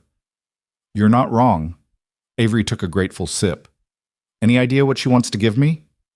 Richard wouldn't say, just that it was important, and that Vivian insisted on doing it in person. Sarah settled at the kitchen table, pulling out her tablet. "The plea deal is ready for her signature, U.S. Attorney's office confirmed the terms. Guilty plea to federal fraud and tax evasion, 3 years suspended sentence with 5 years probation. Full restitution of fair market rent calculated at 17 years, cooperation with any civil proceedings, and 200 hours of community service focused on housing fraud education." "What's the restitution amount?"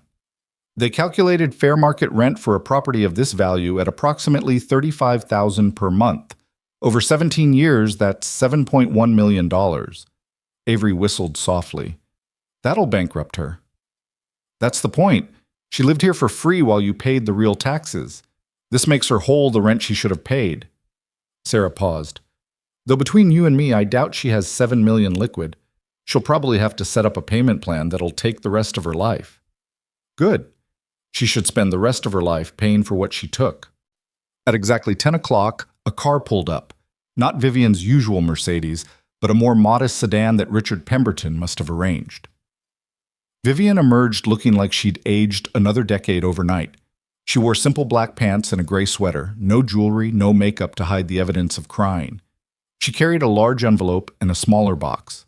Richard helped her to the door, his hand under her elbow like she might collapse without support. When Avery let them in, Vivian couldn't meet her eyes. They gathered in the library again, the room that had become the unofficial courtroom for this entire ordeal. Vivian and Richard on one side of the table, Avery and Sarah on the other. The envelope and box sat between them like evidence waiting to be examined. "Mrs. Harrow," Sarah began formally, "we're here for you to sign the plea agreement and to address whatever final matter you've requested to discuss. Let's start with the plea." Richard pulled documents from his briefcase and spread them across the table. Page after page of legal text outlining exactly what Vivian was admitting to, what penalties she'd face, what obligations she'd carry forward. He walked her through each section with quiet patience, making sure she understood that signing this meant the end of any chance to fight the charges. "Do you understand the terms?" Richard asked when they reached the final page. "Yes," Vivian's voice was barely audible. "And you agree to these terms of your own free will with full understanding of the consequences?" "Yes." "Then sign here and initial each page where indicated." Vivian picked up the pen with a trembling hand. Her signature, once so confident on fraudulent documents claiming ownership of this property, now looked shaky and defeated. She initialed every page mechanically, like a woman signing away not just her legal defense but her entire sense of self. When she finished, Sarah collected the documents and photographed every page before securing them in her briefcase. "These will be filed with the court this afternoon. You have 60 days from today to vacate the premises completely. All personal property must be removed. You'll surrender all keys, security codes, and access credentials. Any attempt to return to this property after the deadline will be treated as criminal trespass." "I understand. The restitution payment schedule will be established by the court, but you should expect monthly payments beginning 90 days from now. Failure to make payments will be a probation violation and could result in the suspended sentence being activated." "I understand." Sarah's recitation of consequences was thorough and merciless. Vivian sat through it with her head bowed, accepting each term like blows she'd known were coming but still couldn't quite brace for. When Sarah finished, Avery spoke for the first time. "You said you had something to give me." Vivian reached for the envelope with shaking hands. "When your father died, George and I attended the funeral. You probably don't remember. There were a lot of people there. But I remember standing in the back of the church, listening to people talk about what a good man he was, how he helped people, how he believed in second chances." She opened the envelope and pulled out a stack of papers. Old letters, yellowed with age.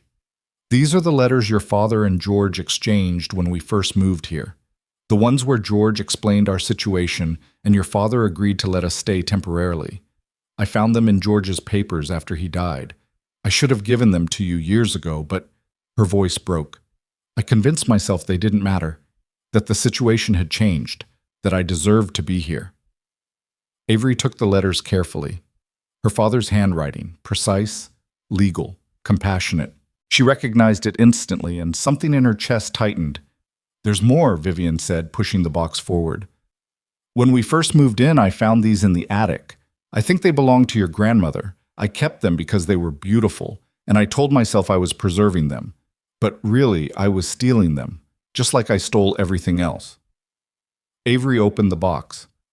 Inside were her grandmother's nursing journals from the 1950s, a collection of pressed flowers with handwritten notes about where and when each had been picked, and a small leather-bound book that appeared to be a diary.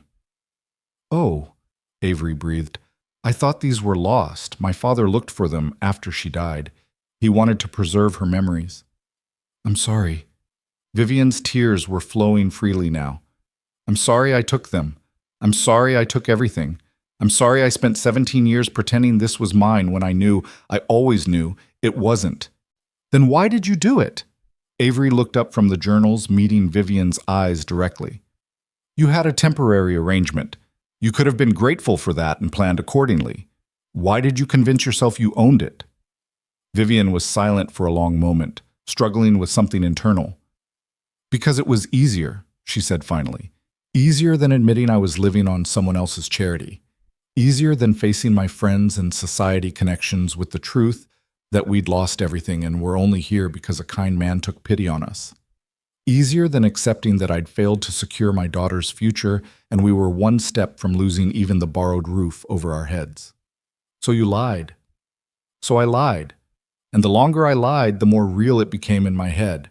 I started believing my own story, started thinking that because we maintained the property, improved it, lived here so long, we'd somehow earned it. That adverse possession or squatter's rights or some legal loophole would eventually make it legitimate. Did you even consult an attorney about that? Vivian shook her head. I was afraid they'd tell me the truth, that I had no claim, that I was committing fraud, so I just kept going, kept pretending, kept telling myself that if I just held on long enough, it would somehow become real. Magical thinking, Sarah observed dryly. Delusional thinking, Vivian corrected. I was delusional, and I made my daughter complicit in that delusion without her even knowing it. She grew up thinking she belonged here, that this was her legacy, and now she has to live with knowing it was all a lie. That's on you, Avery said. Not her. You had countless opportunities to come clean, to reach out to me, explain the situation, ask for help or more time or some kind of formal arrangement. Instead, you doubled down on the lie until I had to show up in person to reclaim what was mine. I know, and I'm sorrier than I can ever express. Vivian gestured to the letters and journals. These won't fix anything. They won't undo the harm. But they're yours, and you should have them. Your father's words, your grandmother's memories. They belong with you. Avery carefully lifted out her grandmother's diary and opened it to a random page. The handwriting was elegant, each word formed with care. June 15, 1946. Robert proposed today in the rose garden. He got down on one knee in the dirt, didn't care about his good pants, and asked me to build a life with him on this land. I said yes. Of course I said yes. We'll build something that lasts, something our grandchildren will inherit, a place that proves we belonged here all along. Tears blurred Avery's vision. Her grandmother had dreamed of grandchildren inheriting this place, had written it down in 1946 before Avery's father was even born. And it had almost been stolen away by someone who couldn't tell the difference between temporary shelter and permanent ownership. Thank you for returning these, Avery said quietly. It doesn't change what you did, but it matters that you gave them back. There's one more thing. Vivian reached into her purse and pulled out a checkbook. I know the court is setting up a restitution payment plan, but I want to make the first payment now. It's not much, only $50,000, but it's what I have liquid. Consider it, I don't know, a down payment on the $7 million I owe you. Proof that I'm not trying to dodge responsibility. She wrote the check with the same shaky hand that had signed the plea agreement, tore it out, and slid it across the table. Sarah picked it up, examined it, and nodded to Avery. It's good, drawn on her personal account. I'll be selling everything I own to make the payments, Vivian said. The art collection, the jewelry, George's vintage car collection. Madison's college fund is untouchable. That was set up in her name before all this. But everything else goes toward what I owe you. As it should, Sarah said. I need you to understand something, Vivian continued, looking directly at Avery. When I tried to have you removed that day, when I called security and screamed at you like you were nothing, I didn't know who you were, but that doesn't excuse it. Even if you'd been a stranger with no connection to this property, the way I treated you was wrong. I treated you like you were less than human because I was terrified of losing what I'd stolen. That's not about property fraud. That's about who I became while living the lie. You became someone who could justify anything if it protected your fiction, Avery said. Yes, and I'm ashamed of that person. Vivian's voice dropped to almost a whisper. My daughter asked me last night how she's supposed to remember her childhood without hating every memory. I didn't have an answer for her, because the truth is, I stole her childhood too. I gave her a beautiful life in a beautiful place, but I built it all on lies. Every birthday party, every summer afternoon, every Christmas morning, all of it tainted now. That's between you and Madison, Avery said. I can't absolve you of that. I know. I'm not asking you to. Vivian stood slowly, like her legs barely supported her weight. I just wanted you to know that I understand what I did. Not just legally, but morally. I stole your family's legacy and tried to make it mine. I erased your grandmother's memory and replaced it with my own story. And when you showed up to reclaim what was yours, I tried to have you dragged away like trash. She pulled an envelope from her purse, smaller than the first, with Avery's name written on it in careful handwriting. This is a letter for you, personal, not legal. You don't have to read it if you don't want to, but I needed to write it. Needed to say things that couldn't be said in court documents or plea agreements. Vivian set the envelope on the table. Thank you for not destroying Madison. Thank you for the mercy you showed in recommending a suspended sentence. And thank you for letting me say goodbye to this place with some dignity instead of being arrested at my daughter's wedding. The mercy wasn't for you, Avery said. It was for justice, for proportional consequences instead of vengeance. I understand that, but I'm grateful anyway. Richard stood, helping Vivian toward the door. At the threshold, she turned back one last time. Your grandmother's roses are beautiful, she said. I never changed them because they were too perfect to replace. I'm glad Marcus will keep caring for them. They deserve someone who understands what they mean. Then she was gone, walking to the car with Richard's steadying hand on her elbow, leaving behind signed confessions and returned memories, and a check that represented the beginning of a debt that would take the rest of her life to repay. Avery sat in the silence that followed, her grandmother's diary open on the table, her father's letters spread beside it. Sarah began packing up documents, giving her space to process. Are you going to read the personal letter? Sarah asked after a few minutes.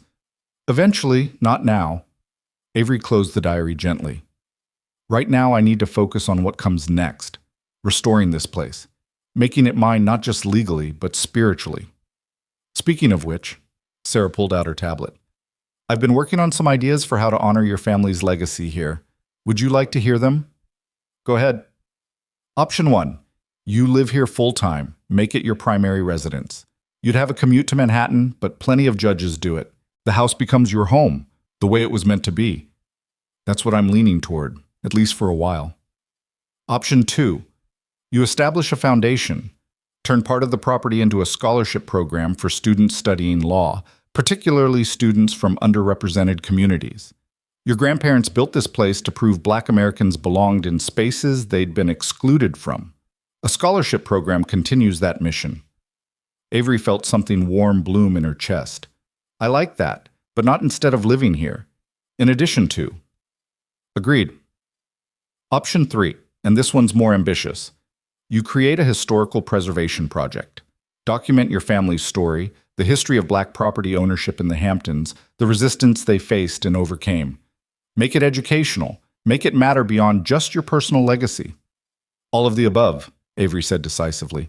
I live here, I established the scholarship foundation in my grandparents' names, and I preserve the history. This place becomes both home and legacy project. That's a lot of work. I have time, and more importantly, I have purpose. Avery stood, walked to the window overlooking the gardens where Marcus was already at work. My grandmother wrote that she wanted to build something that proved they belonged here. I'm going to make sure everyone knows they did, that their story gets told properly, that young people who face the same barriers they faced can see what's possible. Her phone buzzed, a text from Miles Carver. U.S. Attorney filed the plea agreement. It's official. Vivian Harrow is a convicted felon. Thought you'd want to know. Avery showed the text to Sarah, who nodded with satisfaction. Justice, Sarah said simply. Justice, Avery agreed. Not perfect, but proportional. She'll pay restitution, serve probation, carry a felony conviction. Her reputation is destroyed. Her daughter knows the truth, and I have my family's home back. Over the following weeks, the estate transformed. Moving trucks came to collect the last of Vivian's belongings, furniture, art, personal items carefully inventoried and removed under supervision. Contractors began the work of restoring the greenhouse to its original purpose. Marcus oversaw the gardens, removing Vivian's modern additions and replanting with varieties Avery's grandmother had favored. Madison and Trevor returned from their honeymoon tanned but subdued. They came to collect the final personal items, and Madison asked to walk the grounds one last time. "I need to say goodbye," she explained. "Need to remember it as it really was, not as I thought it was." Avery agreed, and they walked together through the gardens, Madison pointing out memories that now carried different weight. "I had my 8th birthday party under that oak tree," Madison said. "Mom hired a princess to come, and all my friends dressed up. I felt like I lived in a castle." "You were 8, Avery said gently. "You were entitled to feel magic. But it wasn't real magic, it was stolen magic. Magic can be real even if it's borrowed. The happiness you felt was genuine, Madison. Your mother's lies don't erase that you were loved and cared for. They just mean you were loved in a place that wasn't actually yours." They reached the rose garden where coral blooms nodded in the breeze. "These are my favorites," Madison said. "Mom always said she planted them the year I was born. Said they represented new beginnings. She didn't plant them. They're descendants of my grandmother's roses, maintained by Marcus." Avery touched a petal gently. "But you're right that they represent new beginnings. Every spring they come back. Every year they bloom again. That's what new beginnings look like. Not erasing the past, but growing from it." Madison was crying softly. "I don't know how to move forward from this. One honest step at a time. You build a life with Trevor based on truth. You make decisions knowing the difference between what's yours and what belongs to someone else. You don't let your mother's mistakes define you, but you do let them teach you." "She's so broken," Madison whispered. "She barely leaves her apartment. Doesn't answer calls from old friends. Just sits there waiting for the court to tell her when her community service starts. That's consequence. She's facing what she did. Will it ever get better for her? Maybe. If she uses this time to actually change, to understand why she made the choices she made and commits to being different." Avery paused. "But that's her work to do, Madison, not yours. You don't have to fix her or save her or carry her guilt." "Trevor keeps telling me the same thing." "Trevor's right. He learned hard lessons in my courtroom about taking responsibility for your own actions. Listen to him." They walked back to the house in companionable silence. At the car, Madison turned one last time to look at the estate. "It really is beautiful," she said. "I'm glad it's yours again. Glad someone who actually loves it for the right reasons gets to keep it." After they left, Avery stood on the porch and felt the rightness of the moment. The house was empty of Vivian's presence now. The last boxes were gone, the last traces of someone else's occupation removed. Tomorrow, movers would bring Avery's own furniture from her Manhattan apartment, her books, her art, her grandmother's china that had been in storage for years. She was moving home. The Scholarship Foundation paperwork was filed. The Robert and Margaret Collins Foundation for Legal Education, focused on supporting students from underrepresented communities pursuing law degrees. The first round of applications would open in January. Avery had already received inquiries from law schools across the country asking about partnership opportunities. The Historical Preservation Project was taking shape too. She'd hired a historian to document her family's story and the broader history of Black property ownership in the Hamptons. They'd interview Marcus, pull records, create an archive that would live online and in the local historical society. Her grandparents' story would be told properly, preserved for future generations. And she would live here. Wake up in the master bedroom where her grandparents had slept, have coffee on the porch where her father had read newspapers, walk the gardens her grandmother had planted, not as a weekend retreat or vacation property, but as home. 3 months after the wedding, Avery hosted the first official event as the acknowledged owner, a small gathering to celebrate the Scholarship Foundation launch. She invited local community leaders, educators, and the few staff members who'd worked under Vivian's employment and stayed on under Avery's. Marcus gave a speech about tending gardens that honored the past while growing toward the future. Sarah outlined the foundation's mission and selection criteria. And Avery stood in the library, the room where so much of this resolution had happened, and talked about legacy. "My grandparents bought this land in 1946, she said to the gathered group. They were told they didn't belong here, that people like them shouldn't own property in the Hamptons. They bought it anyway, built this house anyway, planted gardens and raised a family and proved that belonging isn't about what people tell you. It's about what you build with your own hands and heart." She gestured to the photographs she'd hung on the walls. Her grandparents young and determined, her father as a child playing in these gardens, herself at various ages during summer visits. Someone tried to erase that history, tried to claim it as her own. But history doesn't disappear just because someone lies about it. Truth has weight. It persists. Avery smiled. So we're not just reclaiming property. We're reclaiming story. We're making sure that young people who face the same barriers my grandparents faced can see that it's possible to overcome them. That's what this foundation is about. That's what preserving this place is about. Building something that lasts. The gathering applauded. Afterward, people toured the grounds, admired the restored greenhouse, asked questions about the scholarship application process. It felt alive in a way it hadn't during Vivian's tenure, not just occupied, but purposeful. Late that night, after everyone had left, Avery sat in the library with her grandmother's diary. She'd been reading it slowly, savoring each entry, learning about the woman she'd known only in her final years. Tonight she found an entry from 1968 when her father was 16 and the country was fracturing over civil rights and war. Robert Jr. asked me today why we stay here when people make it clear we're not welcome. Why we maintain this place when neighbors still look at us like we're trespassing on their world. I told him, because this is ours. Because we built it with our own hands. Because someday, maybe when we're gone, this place will matter to someone who needs to know that their ancestors didn't back down, that they stood their ground and built something permanent.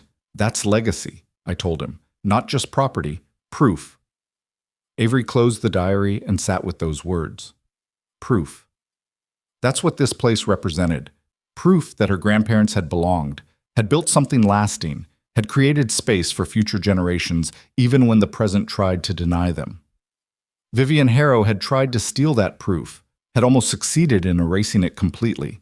But proof, like truth, has a weight that persists even under lies. The final piece of resolution came 6 months after the wedding, when Avery received a letter from Madison. Not email, not text, an actual handwritten letter on good stationery. Dear Judge Collins, it began, Trevor and I bought a house. It's small, much smaller than the estate, but it's ours. Actually ours with our names on the deed and a mortgage we're paying ourselves. I never thought I'd be excited about mortgage payments, but I am. Because they're real. Because this house represents something we earned, not something we pretended to own. Mom is working at a nonprofit now, something with housing advocacy for low-income families. I think the court required it as part of her community service, but she says she's learning things she should have known all along. About how fragile housing security is for people without wealth, about how easy it is to lose everything. She's different now, quieter, more honest, I think, or maybe just more aware of her own capacity for dishonesty. I don't know if we'll ever have the kind of relationship we had before. Too much has changed, but we talk every week, and she's trying. That's something. I wanted you to know that what you said to me in the Rose Garden about building a life on truth has become my North Star. Every decision Trevor and I make, we ask ourselves, is this real? Is this ours? Are we being honest with ourselves and each other? It's harder than lying, but it's better. Thank you for holding my mother accountable. Thank you for not punishing me for her crimes. And thank you for showing me that justice can be firm and compassionate at the same time. You gave me a model for how to live with integrity even after everything I believed turned out to be false. With gratitude, Madison Kingsley. Avery folded the letter carefully and added it to the collection of documents from this entire ordeal. Evidence of resolution, of consequences faced and lessons learned. Then she walked out to the gardens where Marcus was pruning the rose bushes, preparing them for winter. Looking good, she observed. They'll come back strong in spring, Marcus said. That's the thing about roses. They're tougher than they look. Cut them back hard, they come back harder. Is that a metaphor? Everything's a metaphor if you think about it long enough. Marcus grinned. But yeah, I suppose it is. This place got cut back hard. Someone tried to kill its true nature. But it came back. Came back stronger because it had deep roots. Deep roots, Avery repeated, looking at the house her grandparents built. That's what matters in the end, isn't it? Not how beautiful something looks on the surface, but how deep the roots go. Yes, ma'am? That's exactly what matters. That evening, Avery made her final decision about the property's future. She would live here, yes. The Scholarship Foundation would operate from here, yes. But she'd also open the grounds to the public twice a year, once in June for her grandparents' anniversary, once in August for her father's birthday. Days when people could tour the estate, learn the history, see what Black Americans had built here in 1946 when they were told they didn't belong. She called Sarah to discuss the logistics. Public access will require insurance, liability waivers, probably security, Sarah warned. I know, and it's worth it. This place can't just be mine. It has to be part of a larger story about persistence and belonging and refusing to accept other people's limitations. Your grandmother would be proud. I hope so. I hope she'd see that I didn't just reclaim property. I reclaimed purpose. The first public open house happened the following June on what would have been her grandparents' 79th wedding anniversary. Over 300 people came, historians, educators, community members, students interested in the scholarship program, and locals who'd heard about the story and wanted to see the estate for themselves. Avery gave tours personally, walking groups through the house and grounds, telling stories about her grandparents' struggle to buy the land, build the house, and establish their right to belong. She showed them Marcus's carefully maintained rose gardens, the restored greenhouse, the oak tree where her father had played as a child, and she told them about Vivian Harrow, not to shame her, but as part of the complete story, about how someone had tried to steal this legacy, how the theft had been discovered and addressed, how justice had prevailed not through vengeance, but through proportional accountability. The point isn't that someone tried to take this place, Avery told the final tour group of the day. The point is that the truth was strong enough to survive the lies. That documentation and legitimate ownership and persistent memory couldn't be erased no matter how long someone pretended otherwise. That matters for anyone who's ever been told they don't belong somewhere. Truth has weight. It persists. It wins eventually.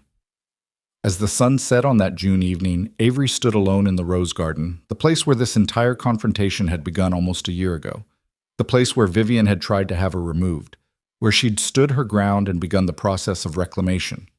The roses bloomed coral and pink, descendants of her grandmother's original plantings, maintained through decades by people who understood their significance even when ownership was contested. She thought about the journey from that moment to this one, the signed confessions and plea agreements, the restitution payments that would continue for years, the Scholarship Foundation launching its first year of awards, the historical project preserving her family's story, the house finally, completely, undeniably hers. Justice hadn't been perfect. It never was. Vivian would carry her conviction for life, would spend decades paying back what she'd stolen, would live with the knowledge that she'd destroyed her own reputation and damaged her daughter's childhood memories. But she wasn't in prison. She hadn't been destroyed. She'd been held accountable with consequences that fit the actual harm done. That was the best kind of justice, proportional, clear-eyed, firm, but not cruel. Madison would build her life on truth now, carrying the lessons learned from her mother's mistakes. Trevor would continue being the man who'd learned accountability in Avery's courtroom years ago. Vivian would finish her community service and make her restitution payments, and perhaps eventually become someone different than the woman who'd tried to steal a federal judge's estate.